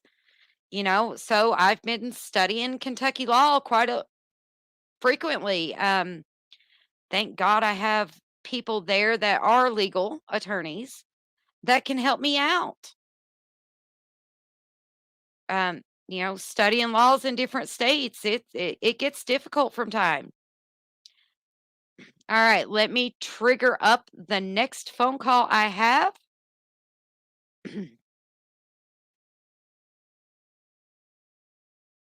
Yes, I can, Rain. I can do it legally as well. So definitely, AAP just got a very useful tool in the shed.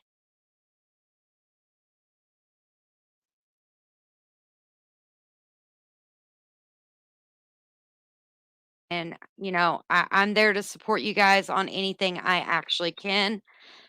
AAP family that comes in, know that I love you guys. If I see you, you comment, you have a channel, you're definitely getting a wrench. I just do not allow doxing in my chat. And if you come in here and speak poorly about another creator, that's not a suspect. Let's rephrase that. In this case, then I have something to say. Sweet. I'm more than willing to help. More than willing to help every day of the week. So let's move on to the next call.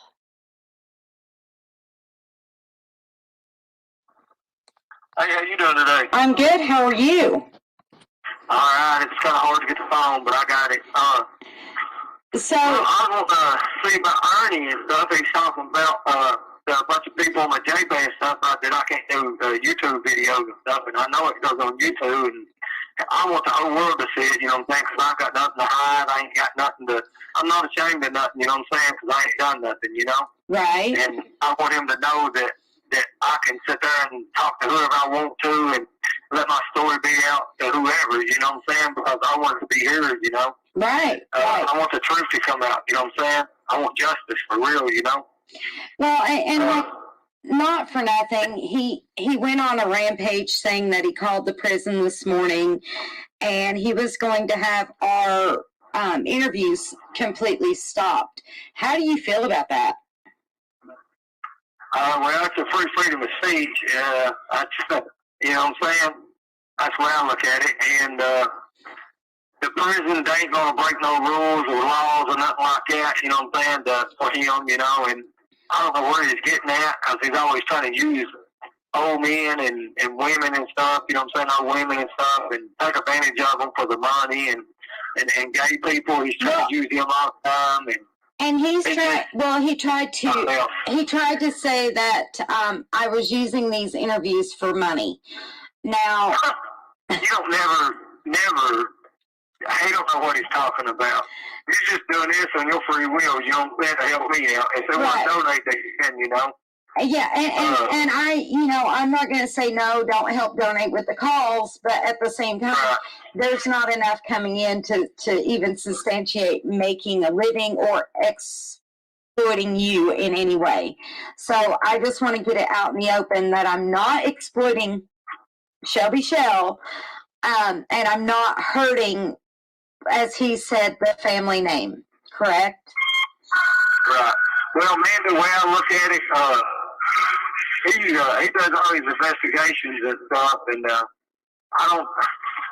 he's going to get thrown for a loop himself, you know what I'm saying, when the truth comes out, you know, and it's coming out slowly but surely, you know, and he can't hide no more, he can't run no more. Everything he's doing is catching up to him. That's the way I look at it, for real. Well, and it is a good thing, and it's a beautiful thing, honestly, to at least say that whatever he has done is going to come back to bite him in the butt. Oh, it's coming back. It's coming back on quick. You know, everything he's getting, every lie he does, everything he tells, it's getting caught up on him, you know. Well, he's in something right now he can't get out of, I don't think. Well, like he was trying to say this morning that you did not know that I was recording these phone calls. Yes, I know. Anyway, if I didn't, only one party in the state of Kentucky. That's the law. You're allowed to do that. You know what I'm saying? That's the Commonwealth. But I've never deceived you. No. You've always kept it real with me. You've always told me stuff. That's why I want to go through you on everything instead of everybody jumping on my JPay and stuff. I'd rather go through you and let you deal with that if you don't care, please. And I do. I appreciate that, you know, and I trust you fully, you know what I'm saying? You ain't never lied to me. Listen, Amanda, you told me everything about you, and I respect that, you know what I'm saying? You kind of one of my homegirls, you know, so I like to keep it that way, you know? Right. And I respect everything you do, you know? Well, I mean, like I said, this is basically just to clear the air so that, you know, he can just take his stuff and run to the other corner and just back off. Right. I mean, because he said there so many lies and stuff. When he first happened, he told him I was an I-75 killer. He told him that I killed 9 people. He told him, he just kept on just mentioning stuff over and over and over. And there's no facts, no truth to it whatsoever. And I don't know what he's thinking. I don't know if he's lost his mind or he's just doing it to draw a check, to get money, to scam the Social Security people. Because he sure ain't helping his son out or doing nothing for his son or keeping it real with him or even giving his old lady money and stuff. Well, she ain't old, Melinda. He ain't doing nothing to help his kid out or nothing like that, you know. And for real, I think his kid's better off without him anyway, you know, because I mean, if I ever get out, I'm going to be there for him, you know what I'm saying? I'm going to buy him things and do things for him, you know what I'm saying? Because he's my nephew and I want to be a part of his life. And I've never got that chance to, you know, I never got the chance to be a part of my own kids' life, you know what I'm saying? I've been locked up all my life and I want a chance, you know what I'm saying? I don't use drugs and nothing like that. I'm a good person, you know, and I want the whole world to know that, you know. I made mistakes in the past when I was younger and stuff, a kid growing up and stuff, and when I grew up in prison, I learned my mistakes, you know what I'm saying? I'm going to make my problems opportunities, don't ever do them no more, you know. I want to get out and better myself, get myself a job and stuff. I'm not going to do like him, live in a fantasy, trying to make a movie and stuff, scam people out of money. I'm not like that, you know what I'm saying? I'm different. I'm not Dave, you know. Right. You ask everybody who's ever known me, you know. I help people out. I got a heart, you know what I'm saying? Right. I mean, all this do is pull these records and stuff, these institutional records. That's it, where I donated money to kids that didn't have nothing, you know? Right. I was real big on going to church and helping people for years and years when I was at Eddyville and stuff. And I mean, we sit and donated the money to the Marshall, that school shooting and stuff, Marshall County. Right. Kids with cleft lips and stuff like that. And all they have to do is just pull a institutional record and stuff. I'm sure anybody can do it. They tell what kind of person I am with kids and stuff, you know. And I mean, I got a heart, you know what I'm saying? Yeah, and that's, you know, that was the biggest part of, you know, where we started this. I mean, but like I said, I don't know where he started this stuff at, scamming people, because our people never believed in that or never done nothing like that, you know what I'm saying? And he's just, I don't know where he's come up with that stuff, with the hurting people and taking advantage of people like that and stuff, because we wasn't raised that way, you know, and I don't understand it, you know what I'm saying? And for real, for the record, Ronnie King was a good dude, you know what I'm saying? He was a good man, you know what I'm saying? Ernie acts like he don't know him. Ernie did know him, you know what I'm saying? So he was the mayor of Everett, you know what I'm saying? And he helped people out with a place to stay and apartments and stuff. He owned an apartment complex and a couple houses and stuff. My sister rented a house off of for a little bit, and I mean, he's always been nice to me and stuff. He's always given me a little job to work and stuff, pick up paper and stuff, and he paid me and stuff, you know, just to help keep the place clean and stuff, you know what I'm saying, and the projects and stuff. I mean, but he's always been helpful, you know what I'm saying? Right. And anybody could have went to him and he would have helped him, you know what I'm saying? He'd just shove it off his back. He was good-hearted, you know what I'm saying? And everybody's wanting to say bad stuff about him. I really ain't got nothing bad to say about him, you know what I'm saying? Because he's always been fair, you know what I'm saying? He's been good to my mother growing up and everything, you know? Right. I mean, and the whole family knew who he was. Yeah. And everybody's trying to make him out to be a dope dealer on my case and stuff, a drug dealer and this and that, and make him out to be gay and stuff. I never known him doing nothing gay, you know what I'm saying? Never. I've always, somebody said, I don't know if it's true or not, but Kurt Stellar and him used to be gay, but I ain't got no facts on that, I ain't got no proof on that, and I don't want to say that, you know what I'm saying? So we don't talk about things that you don't have facts or proof. Right, exactly. So, I mean, but I don't know why things like that in my motion to discovery don't even make no sense. It ain't got nothing to do with this case, you know? Right. But But what did got something to do with this case, my brother knew a lot about it and stuff, and I don't know how he knew a lot about it, you know what I'm saying? And he just volunteered my name up just like that, you know, and when they come arrest me 9 days later, you know what I'm saying, on hearsay, you know? Right. I didn't understand that, you know? Well, And who would take pennies? Who would want a bunch of pennies? I was going to put them in a fish tank and weigh pennies and stuff. but like you said, you took the pennies, and this is what you've told me. You took the pennies because Ernie gave them to you at Walmart parking lot. Yeah, it's on camera. It's on camera. So everything's seen on camera. So if Ernie gave them, who was there? So who was there the night he handed you these pennies? We just left Jimbo's. We left Jimbo's and stuff, and we went to, now I always say, we was at Jimbo's, we left, we went somewhere, went to go eat here, I went to go get Lucinda something. He said, no, it's just me and you going to Brother Day, and we went to Walmart parking lot to park and stuff, and I was like, well, come on, I'll fill your car up, get you something to eat and stuff, and he's like, no, we're just going to take the truck, and I said, no, it's more on gas, you know what I'm saying, it's going to take your car, you know. Instead, we drove my truck to go get something to eat, and so I went in and used the bathroom. I come out, and he was driving my truck. So you could see him pull up beside of his car and stuff. Then when I get ready to leave and stuff, after Brother Day and stuff, that's when he gives me everything. Everything's on camera, you know what I'm saying? So, okay, here's a question for you. Why was he driving your truck? I think he put a gun in the truck door because it ain't my fingerprints on the gun. It ain't my fingerprints on the shells inside the gun. And he tried to set me up with a gun and try to get me sent back to prison. And I think he was jealous because I've been with his wife and stuff, his ex-wife. He's been with her 4 or 5 years. I asked him, did he have any kind of feelings for her and stuff? He said he didn't. My sister was there. Lucinda was there. Amanda Brown, Amanda Gaylor, whatever her name, she was there. And, I tried to get them back together and everything. It wasn't happening, you know what I'm saying? Okay. But I don't know. It just, he had a mind of his own, I guess, you know? Right. He just had to get back. And plus, people that got their, I was with this woman and stuff at the lake, like 3 in the morning, and she told me she got her taxes back. And I was telling her to pay her bills, buy her kids something for school, some clothes and stuff, and pay the rest of it on the house and stuff, put the rest in the bank, you know what I'm saying, or whatever, you know. Right. My brother, when I got home at night, he said, how much did you get back?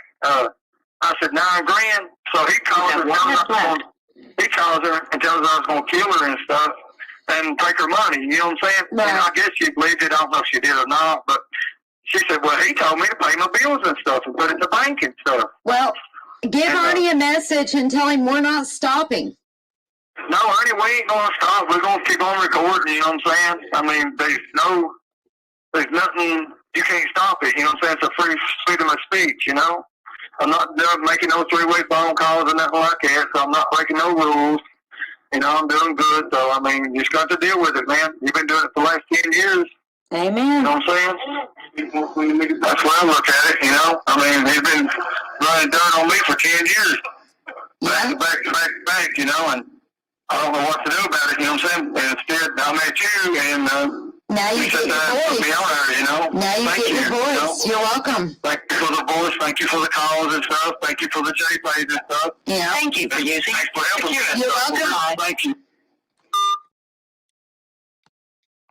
Okay, guys.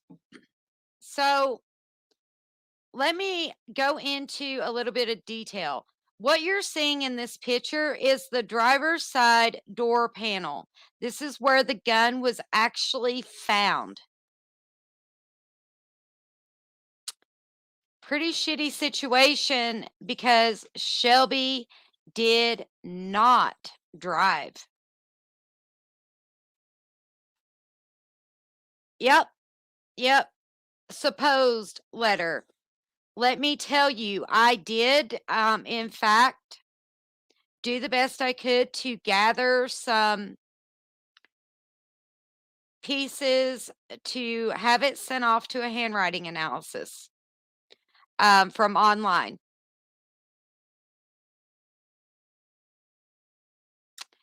There was a lot of issues with those letters that they had circulating. But like I said, let's wait for that handwriting analysis to come back. I will definitely be sharing that with you. Because the stuff that I have does not doesn't sound like Shelby. So, I'm a little peeved that that's how they portrayed that. But, you know, when you're a serious convicted felon for whatever reason. Yeah, exactly. It's stated he drove the truck. And I do believe that it was a possibility that those letters that they circulated out are their own guilty things. They're trying to cover up something, misdirect, misguide. Always two sides to every story, you guys. Then you choose from there. You know, It's- I- and Shelby does state multiple times that ES drove his truck constantly. I mean, he was waiting at the truck the morning he got arrested, waiting for Jimbo and Ernie to show up. Guys, take time, listen to that grand jury indictment. It blew my mind. I still go back and listen to it. No, it doesn't. Like, I spend a lot of time dealing with Shelby.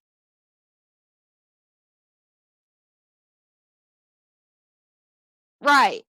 But once they exchanged and Lucinda left, Ernie was driving that truck. Ernie drove through that checkpoint.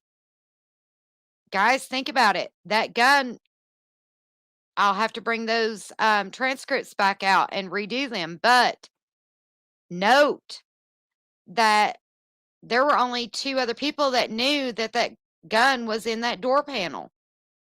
And I can prove it. Not my words, but their own. It's kind of scary. Just saying. All right, let's carry on because I literally want to get as much of this out as possible today.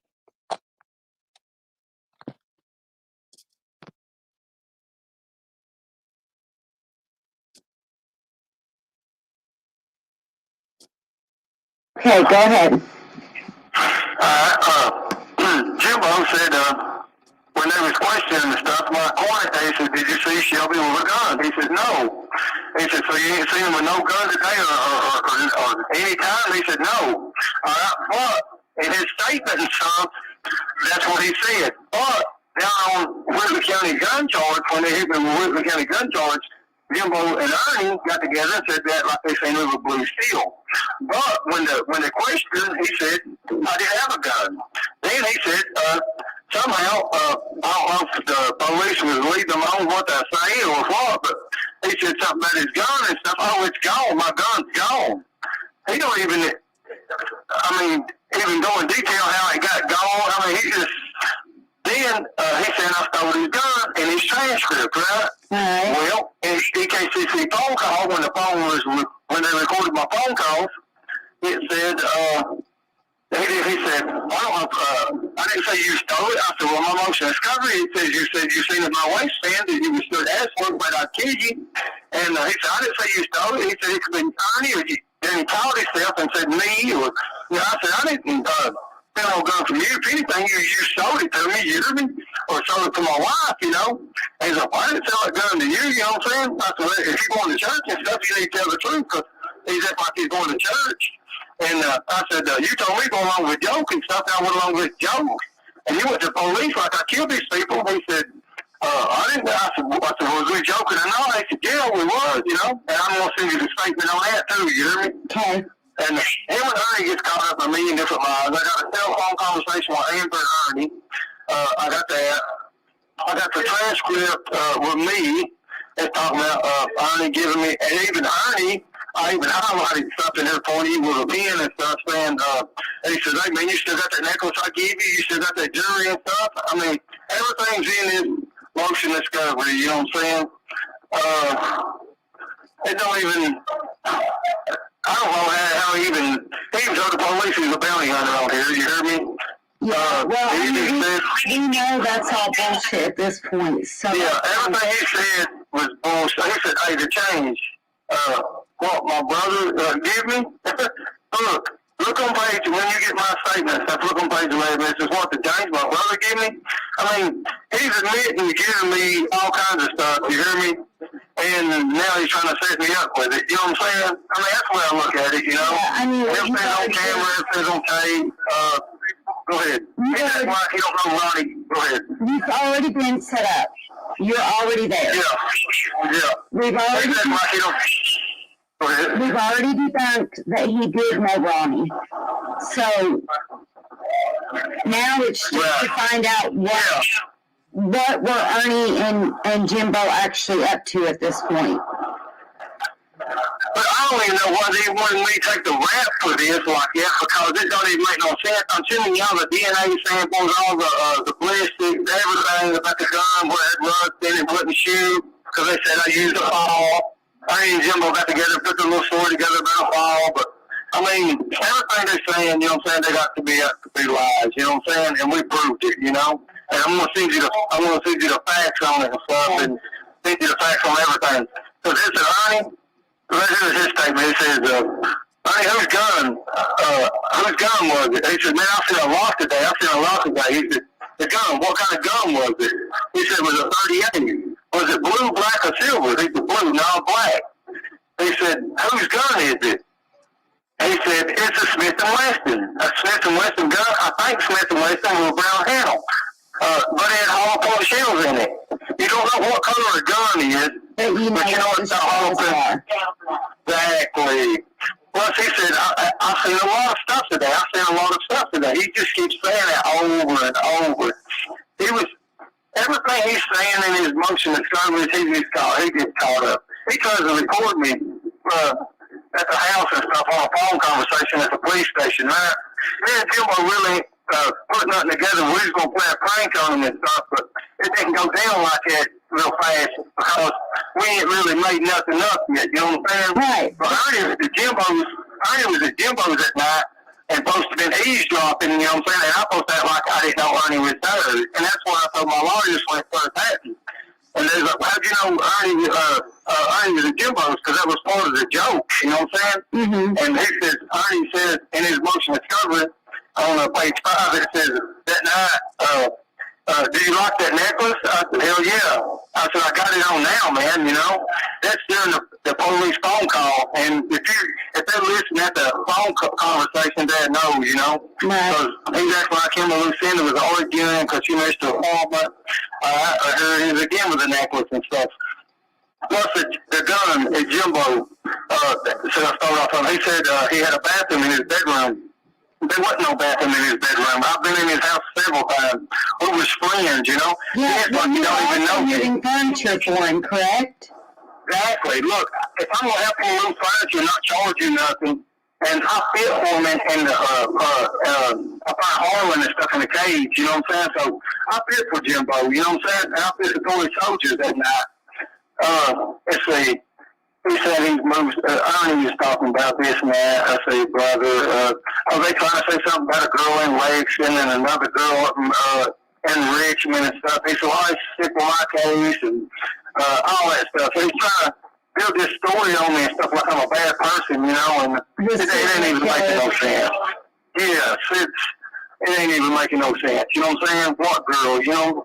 I mean, plus my stepson at the time, Lord, they questioned him and stuff, and for real, he's like, no, I've never seen him with no gun, I've never seen him do this, I've never seen him do that. I mean, and he was underage when they questioned him, you know? Oh, shit. Okay. Yeah, it's something else. Okay, phone call with Ernie. Me and Jimbo was going to play a joke on Ernie because this was 9 days later. You know what I'm saying? But who is the one who fed you the information on the murder? Ernie, but we was playing a joke on Jimbo. Ernie, one got me going along with a joke. Then Jimbo wanted me to joke around with Ernie at first. Then I started joking around with Ernie about Josh Shanks. Then Ernie wanted me to joke around with Jimbo about this murder. That's how it all started. Because me and Ernie, we played jokes on Lucinda about wrecking our car, and Ernie's drunk, and we was at the bar, and she was going to miss work and stuff, and we set Ernie up with he-she dude, you know what I'm saying, when he was drunk and stuff. And I guess when he went home, he found out, he was a dude, and he was mad about it. We always joked around with each other. He said something about a coach purse. I don't know nothing about a coach purse. I don't even know what a coach purse looks like. I've been locked up all my life. I got all kind of documents to prove it. I've been locked up since I was 11-year-old. I might got a year on the street since I've been 11. Said I was going to kill this woman and her kids and stuff. Go pop, pop. That ain't even my words. They say a coach purse. They say one thing. Yeah, you wouldn't even know what a coach purse is, though, would you? No, I don't even know what a coach purse is. He said the police had a roadblock and stuff, and I had this pistol between my leg, and they shined a light on it. So he said all the cops know me and stuff. But they waved this on through at night. You know what I'm saying? They didn't take me out, lay me down on the road, pull guns out on me like he told her family and stuff like that. He lied. Everything he said is a lie. I'm going to send you all the statements I got. Let's see. I'm going to send you everybody's statements. Kevin's statements, Liz Cozart's statements, Katie Crabtree's statements, Ernie's statements, JR's statements, everybody's statements, Ronnie's sister's statements, everybody's statements. The ones where they said they seen the vehicle and stuff there. 5 people seen they see the vehicles. And Jimbo's acting like he's having trouble remembering because of Ernie talks about his stuff. They catch Jimbo with a bunch of lies right here.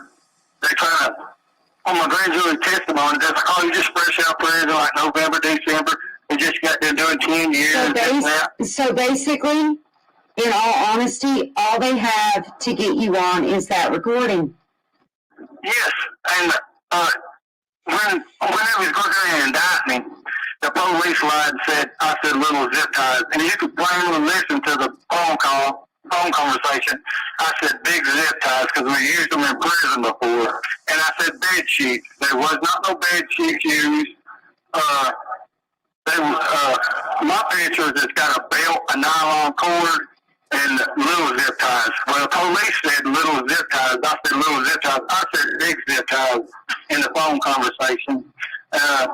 Anyway, they just trying to build the grand jury up to indict me. Then November, December, I was penitentiary strong. Ronnie was an older man. So they trying to build these people up to indict me and stuff. Okay, right here is where Jimbo says they talk about it in the basement and stuff. Ernie, they repeated step by step what they said, word for word. So that right there tells me they sit there and went in their basement and made it up, what they did and what they didn't do. And, it don't even make no sense to me for real, because if you really look at it, Jimbo talks to him at 1 o'clock. Ernie talks to him at 1:45, 1:49. Plus, I got this other piece of paper my lawyer sent me about Ernie and Jimbo, the murder come from Ronnie King, something about, it's a piece of paper. I want you to look at it. I don't want to read it because I don't want to misread it wrong, but talking about some people killing people. You hear me? And it's got the dude's name on it. And see, I got that. I got all kinds of stuff. I got everybody's statements in it. I even got, what else is it? Dutch forensics, ballistics. Carl, I got all kinds of stuff for you. I'm just flipping through it right now. Right here. They called it the safe room. See, there's so many safes in the house or something. They called it the safe room, they said. Ernie, here's where they had 15 members of Ronnie King's family. They said, do you recognize any of this Mr. Shell had on him? They said, no. So, and they was talking about a blue car pulling up the driveway when it was on bar. Let's see. Okay, they saying that I said I done the farm, right? Well, I can't be 2 places at one time, And the And fire was look at the next day. You realized that on the 18th. Right. And you look at my phone records and stuff, it proves where I was at today, you know. And let's see, what else was it? You have one crime scene log. They ain't even a crime scene log. They keep on saying they set a crime scene log up and it's gone. Okay, here's a good thing right here. Statement. Listening to ex-police, Mitchell Lunsford, he said Lonnie had a book full of money and stuff, right? He's had it for 20, 25 years, you know. I didn't even mention a book full of money and stuff. And they took a house book out of my house and had to return it because it wasn't that book. And how am I going to be a suspect February the 18th if you didn't know nothing about me to February the 25th? Exactly. You know what I'm saying? That's what I'm saying. And he just knew too much about it, you know what I'm saying? Because it's like, I got his statement in there too about this book too, you know what I'm saying? Right here. He said everything did it step by step. You need to look at the, what do you call it? The affidavit for a search warrant. There's like 8 or 9 different things wrong with the warrant and stuff. They couldn't produce the warrant, they couldn't do none of that. See, right here, in their statement and stuff they're talking about.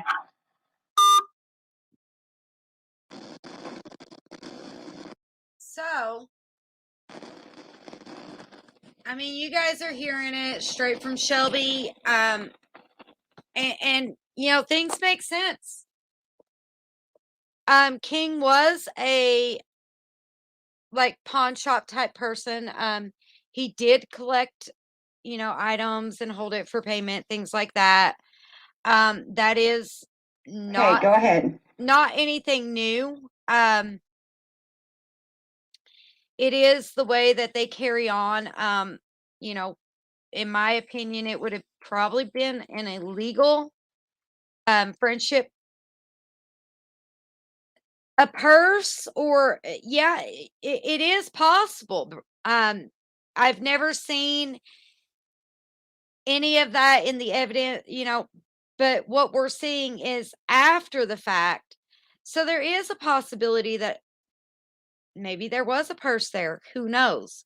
We definitely know that there's a gun missing from that household um after the murder, and it was a Smith and Wesson gun. You know, there are so many things that still get to me. Still get to me. So here we are, we're bringing out every bit of it. I know that this is a long show today, and I do apologize. But guys, I want these calls back out. I want you guys to see the other side. I mean, it's a little bit more sane over here. But definitely both sides of the story so that you have an education to make an educated decision. It could be evidence, right? That Coach Purse that's talked about in other stories that we've heard. You know, but kind of hard to have a gun in your hand when it was in the driver's side door panel. Just saying. Just saying. Driver's side door panel. He wasn't even driving. It was in the door panel. Like, there's just some things that just bother me. So, all right, guys, let's move on to the next call. And thank you for hanging out.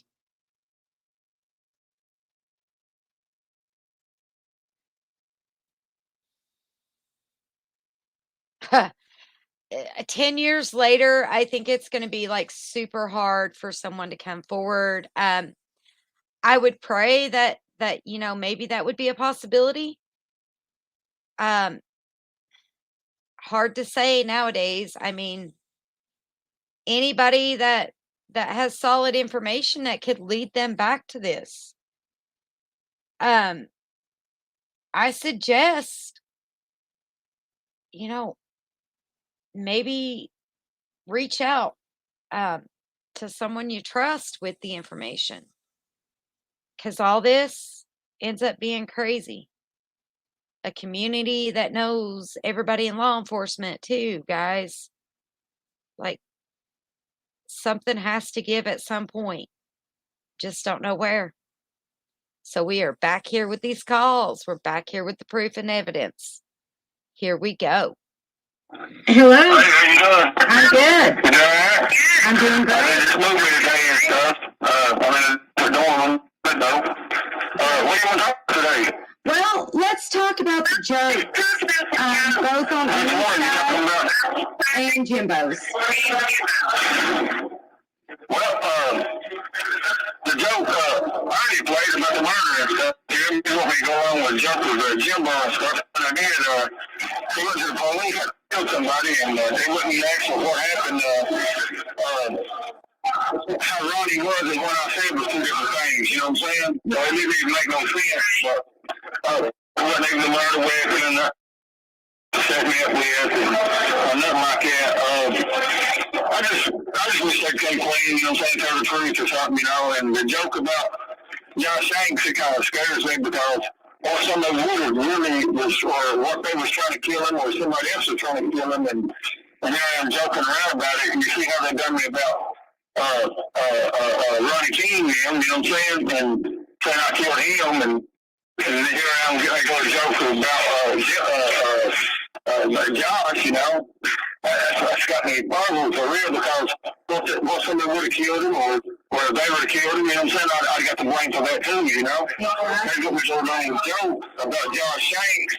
And I was going along with a joke and stuff and messing around with my brother and stuff like I was going to kill Josh, but I was just joking around, you know what I'm saying? Because they got me to, it was shit for real, you know what I'm saying? About the, you know, just a bunch of dumb stuff. That's what my brother is. He's dumb. You know what I'm saying? What we always joke around or do something or put a Jason mask on or a hockey mask or do something dressed up like Michael Myers. You know, like when I got our friends and we take these pictures, I mean, dressed up like Michael Myers and stuff at his house and stuff. We ain't staying where we're staying. That didn't make no sense. You know, he said, come on, man, please just do it for me, man. And so I took a picture, you know what I'm saying, with a Jason mask. I took a picture with Michael Myers mask on and he just picked something else, you know, I don't know how to take him, you know what I'm saying, at times, you know, and here he is, what we joke around about Josh Shanks, you know what I'm saying, Jimbo did, so I was joking around about Josh Shanks got killed him, but my brother, next thing you know, they go to Josh's dad and tell him, you know what I'm saying, that I was going to kill him or something like that. Josh told me when he was in jail, you know, he said, hey, he's going to kill him. I said, what are you talking about, you know? I was joking around about it, you know what I'm saying, but nothing like that. It was a joke, you know what I'm saying, the brown Jimbo or something when he was messing with his old lady, you know what I'm saying, but I already thought they was, I don't know, I was told they was arguing with people to come friends and stuff like that, but I don't know, you hear me? Right. But, make a long story short, about the murder and stuff, I was going along with a joke about tied up, shot the head to a pillow, and he just kept breaking zip ties, you know what I'm saying? And I said the big zip ties, and the speaker said, I said little zip ties, and if you listen to the phone conversation, it says big zip ties, and it says ripped up bed sheets, you know? There wasn't no ripped up bed sheets, there wasn't no big zip ties. Whoever done it, I'm not bragging, I'm not saying that, I'm just saying it was amateur work, and they used garbage can zip ties, you know what I'm saying? The little bitty, I guess the white ones my lawyer said, you know what I'm saying, they don't even put in on the garbage bag, you know. Right. And they use it, and then you got a picture of one zip tie.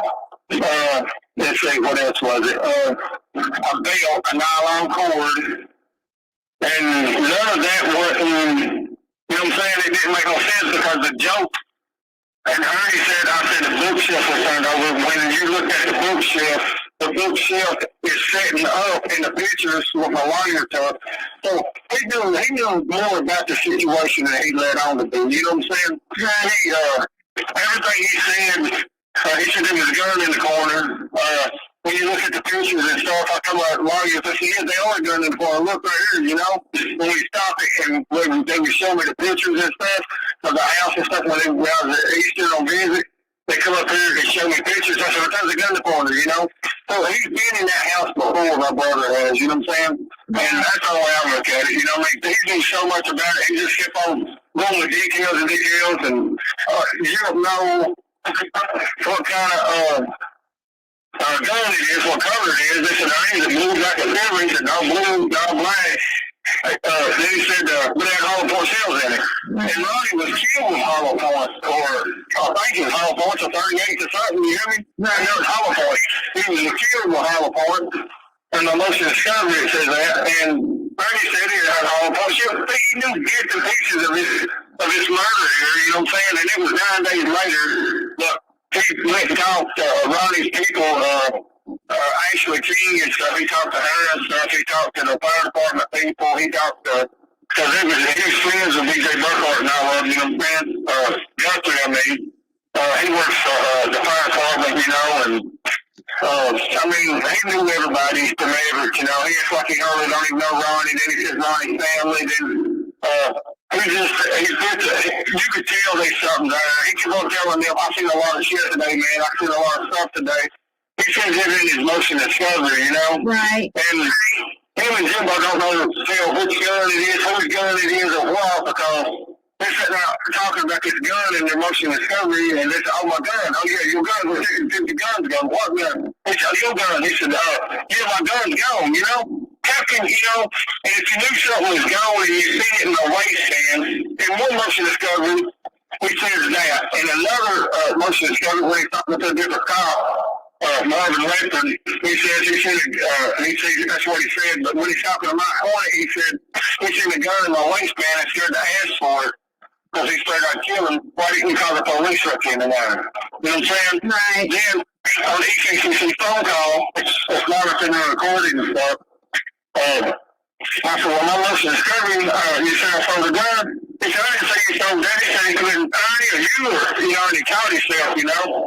But I said, nobody is still on gun. If anything, you stole it to me, you know what I'm saying? He said, I didn't do that for what you did. You know what I'm saying? I ain't gonna lie about it, you know. They're gonna give me 5 years. I don't care. I'll take it. You hear me? Right. But the whole part about it, he sold the gun to me. We went to the text messages. It was they got all my text messages. Everything's been deleted. They got them. So I've got nothing to hide, nothing to lie for, nothing, you know what I'm saying?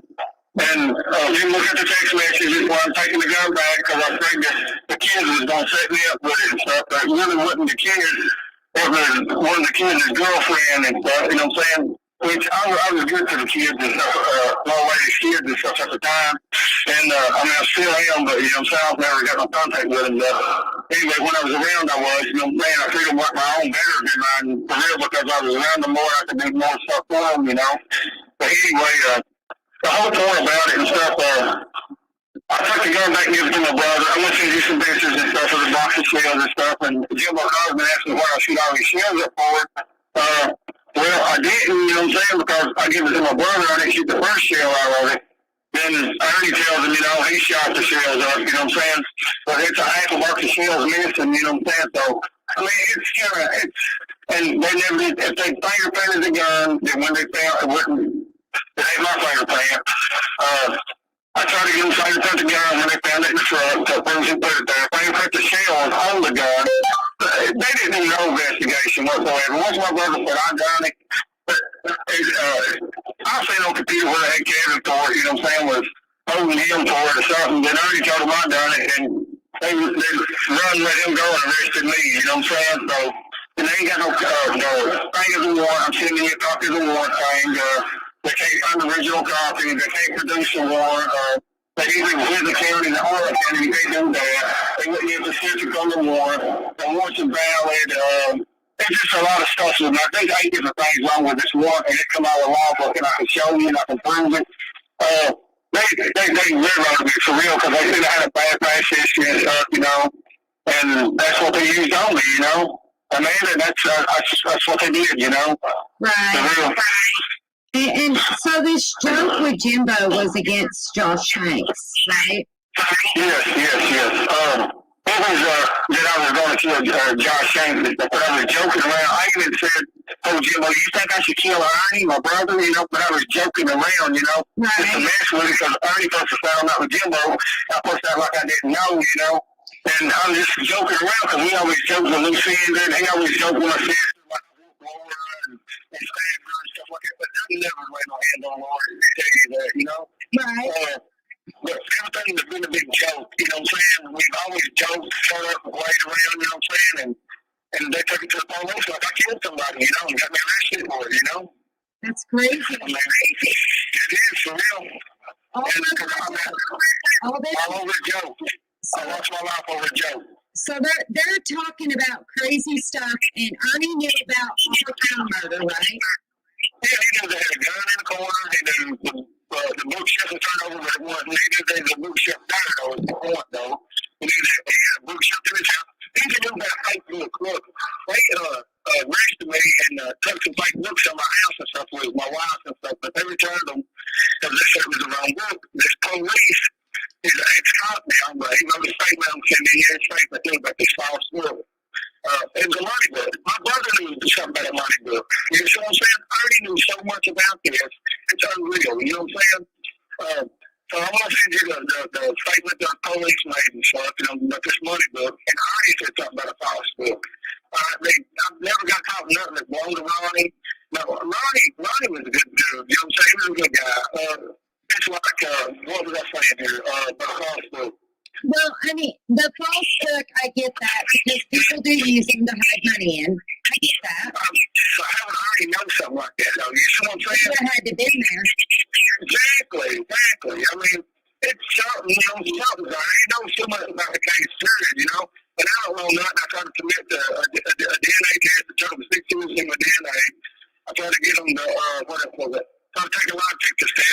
You know, what's mental like that. Yeah, sure, you know. I was real comfortable with them, you know, tell me the truth. I said I had a job I was working at the time. I ain't talking about I was at work that day, you know what I'm saying? They made it look like it was that day. That was on a Sunday, you know what I'm saying? Yeah. Sunday, nobody works on Sunday, you know what I'm saying? But anyway, it was a president day on a Sunday and stuff. I got a good timeline. I'm sticking to it because it's the truth and it's facts. We can put facts in behind it. Yeah. And you can pinpoint me from the cell phone tower for the pinpoint me. I'm in Bell County at night. It was Corbin that way. Corbin just a little bit. Coming to Bell County that night at a gas station playing lottery tickets. They even got the lottery tickets out of my wallet and stuff that I'll play. I mean, I'm on cameras and stuff coming out of stores. I mean, what else do they want? You know what I'm saying? Right. I mean, I'm just still appalled over the jokes they had you play. yeah, that was a sick joke. It was a sick joke. You know what I'm saying? And I was in the wrong thing joking around about something like that for real. But y'all Shane to me, he's my buddy. You know what I'm saying? We're friends and stuff. And I wouldn't hurt him for the world and nothing like that. He don't kill him. You hear me? I already hurt a fly, you know? I know. And, but I think something's going to happen to him or something because as long as you want me to go along with Joe about killing this dude, you want me to go along with Joe about killing this other man, and this other man come up dead. You see what I'm saying? Exactly. That's the whole point I'm getting at, you know? So if y'all should listen to this, or if people listen to it, they need to give them a heads up, or, you know, if they do something, you know what I'm saying? I don't know what the hell's going on. I just thought it was a sick play, and it can't come back in my face, you know? Okay, guys. So Josh Shanks, if you ever listen to the other channel, was a nightmare for JC. And that's never a good thing. So just know that you're going to hear more about it. So here we go. Another day. Another call. How are you? How you doing? I'm doing good. You doing all right today? Yep, I'm doing good.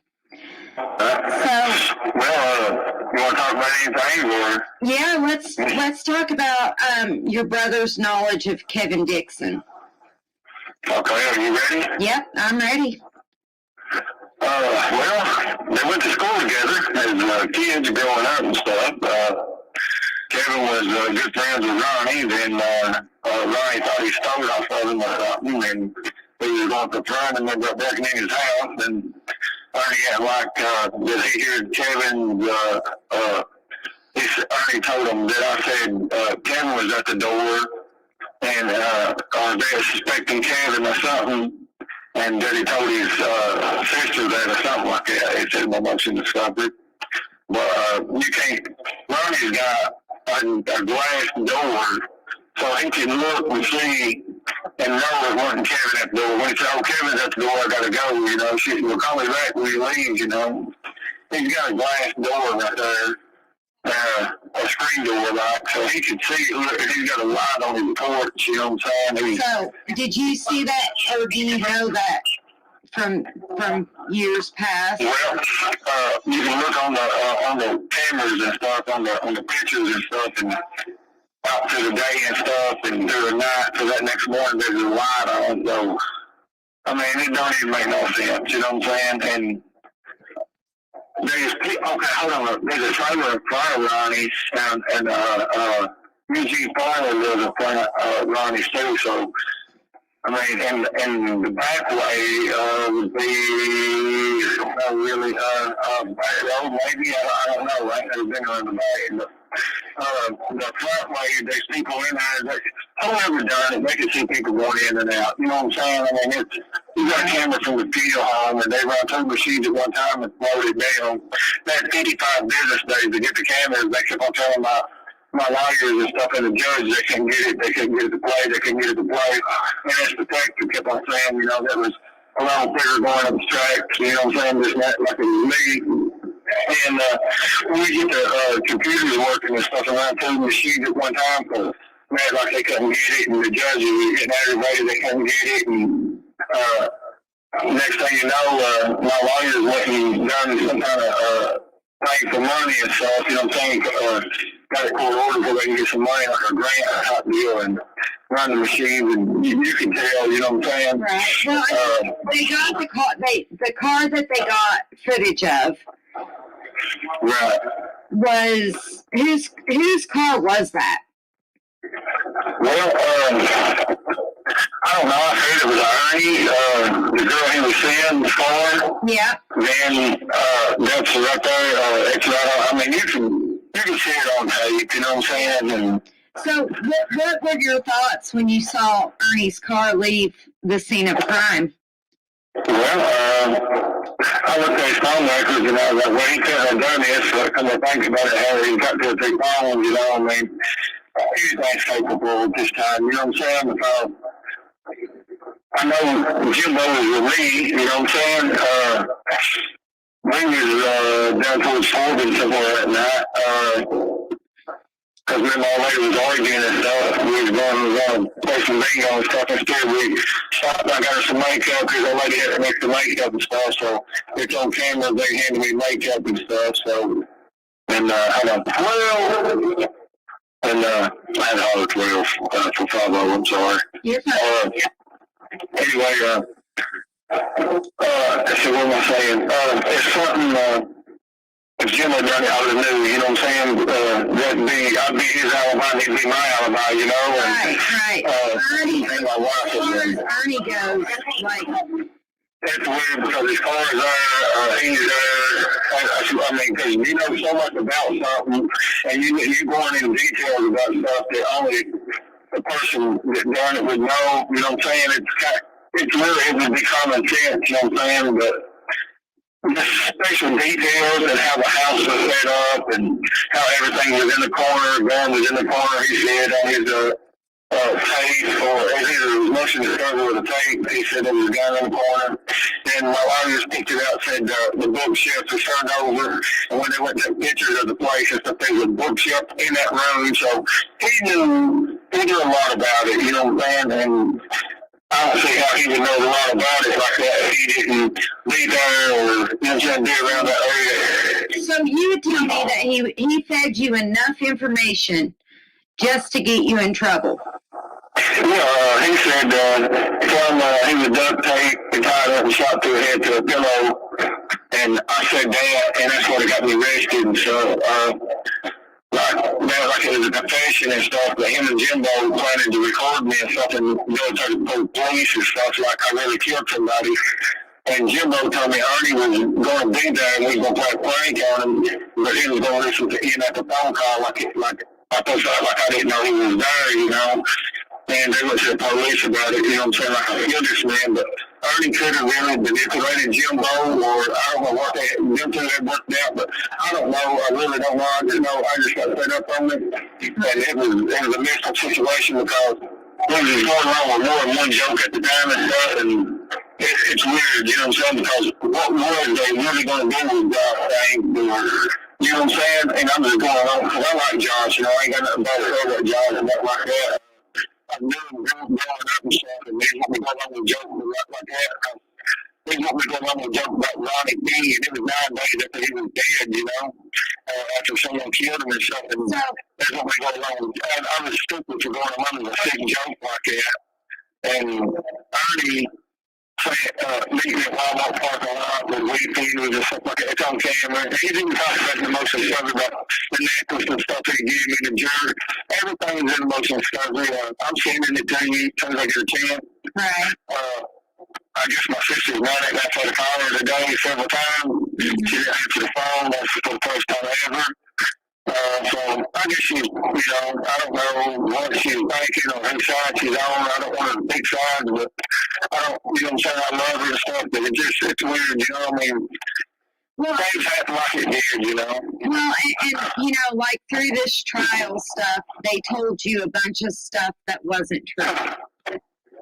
Yes, about Jimbo and Ernie lying and something, and even my Cornette. Amber told you a bunch of stuff that supposedly happened, but she wasn't even in the courtroom.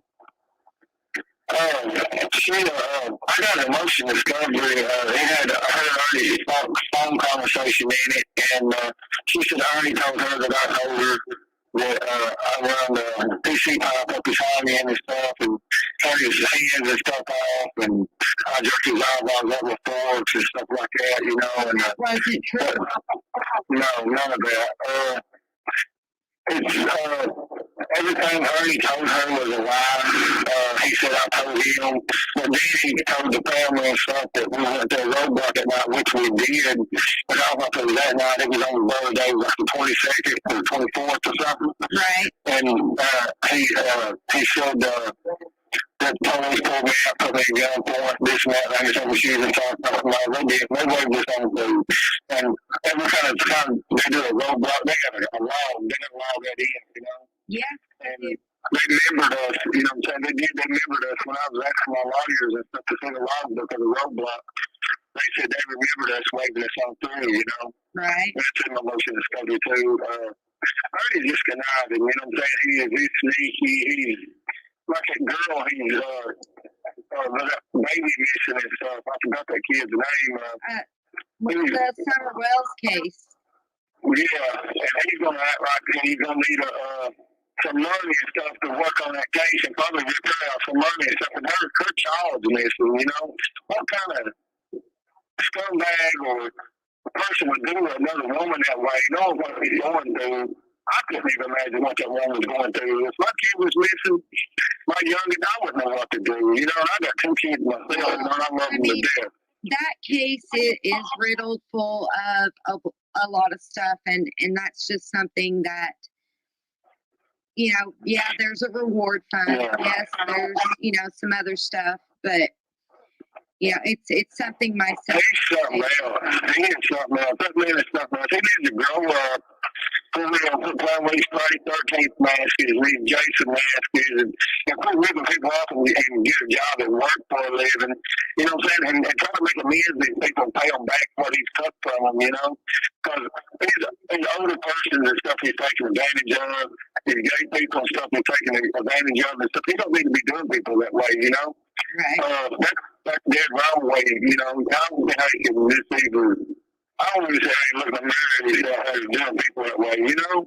So, you gotta have some kind of heart or some type of heart, what I'm saying? Why would you even put yourself in the shoes like that, what I'm saying? Or do something stupid like that. It don't even make no sense, Well, It just, go ahead. it You have 1 minute left. He just keeps trying to insert him into large cases. Like, he even inserted himself into the Gabby Petito case. Yeah. You know about that? Yeah, but him and Jimbo setting them up like they set me up, about hiring for murder. That case. Yeah, I've heard about that. Okay, yeah, I hate that fuck fella, what I'm saying? Because I got set up too, saying the same thing, going along with jokes, 9 days later, Yep. I was stupid and me going along with jokes, so we all went along with jokes. He even jokes with me seeing that and stuff all the time about wrecking the car, being home for work late, telling my sister that I want my wife and stuff, Laura, stabbed in her face and stuff. Yeah, and she got black eyes. Even the police or they going to have Laura pulled over and, yeah, they would have. Oh yeah, they do have their ways. Like, it is amazing to me that, yeah, like he brought up the Summer Wells case. Like, I had no idea that he actually knew that that was going on. I had no idea that he knew that his brother was inserting himself. Like, I had no idea whatsoever. So that concludes from February 25th to March 25th of my Shelby phone calls. I've definitely put some time in. All these calls are paid for and contributed. I know I've had a little help here and there. But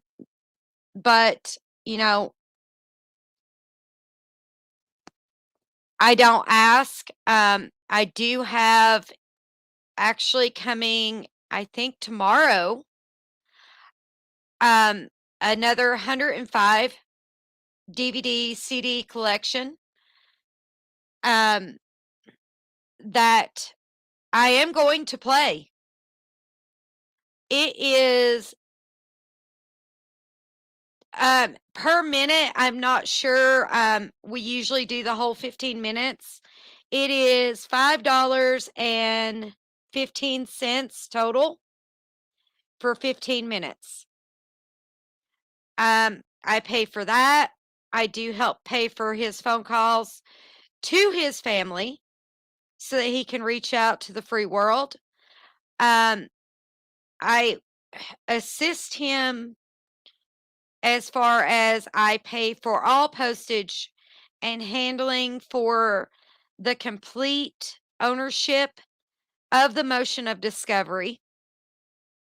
Those boxes weigh anywhere from 15 pounds up to 20. The most expensive box I've paid for was, I think, $42.95. We have the CDs coming. There are 105 of those. Like, let me tell you, all of this stuff is only privy to the defendant. I'm grateful and thankful that he trusts me enough to get this story out. And I'm grateful for all 105 of those CDs on their way here. So this should be fun. Tomorrow I plan on picking up another set of calls from April into current. We did do a live phone call last month that we're going to attempt to try to do every month with him. Do his new lawyer. As far as they have everything, they have everything that I have. They have access to YouTube. They have access to watch all the shenanigans. I mean, I have been through hell and high water. So definitely, if you ever want to help fund the resource department, as we're going to call this, we do have a Cash App if you want to help fund Shelby, the resources, whatever. I'll post the Cash App. We are always grateful. We put 100% of this back into everything that we do here. Um, the lawyers should not need anything. Basically, what we're doing is we go through all of these mountains of paperwork. If I see something, I contact her. If I'm doing a live, I contact her via message and say, hey, look into this. Somebody brought it to my attention. Maybe you should dig a little deeper here. So, literally, you know, like I said, it's never been a free Shelby campaign. He has those 2 kidnapping charges. He still has time. Um, they are not pro bono. So, there's that. Without going into too much detail, this is not pro bono. It is a lot of hours, a lot of digging, a lot of research. They have a full investigation team. They, you know, this is a lot of work, guys. Um, they have every recording I've ever done with Shelby. They have private chats that Shelby gives me information that, does not need to be physically aired. Um, like I said, there's a lot. I mean, I pay for classes for the man, um, where the family is not able to. I do step up, I do help as much as I possibly can. I do believe in rehabilitating someone while they're in. Um, I just there's a lot, guys, a lot. Always grateful. Exactly. I did turn that in. Great catch, by the way. Um, so let's see what they come up with. Because, like, now you've got me, like, wanting to go through the whole file of evidence recovered out of the entire house. So thank you. You have fulfilled my day, so to speak. I will be going through those evidence files again. Um, great catch. Great catch.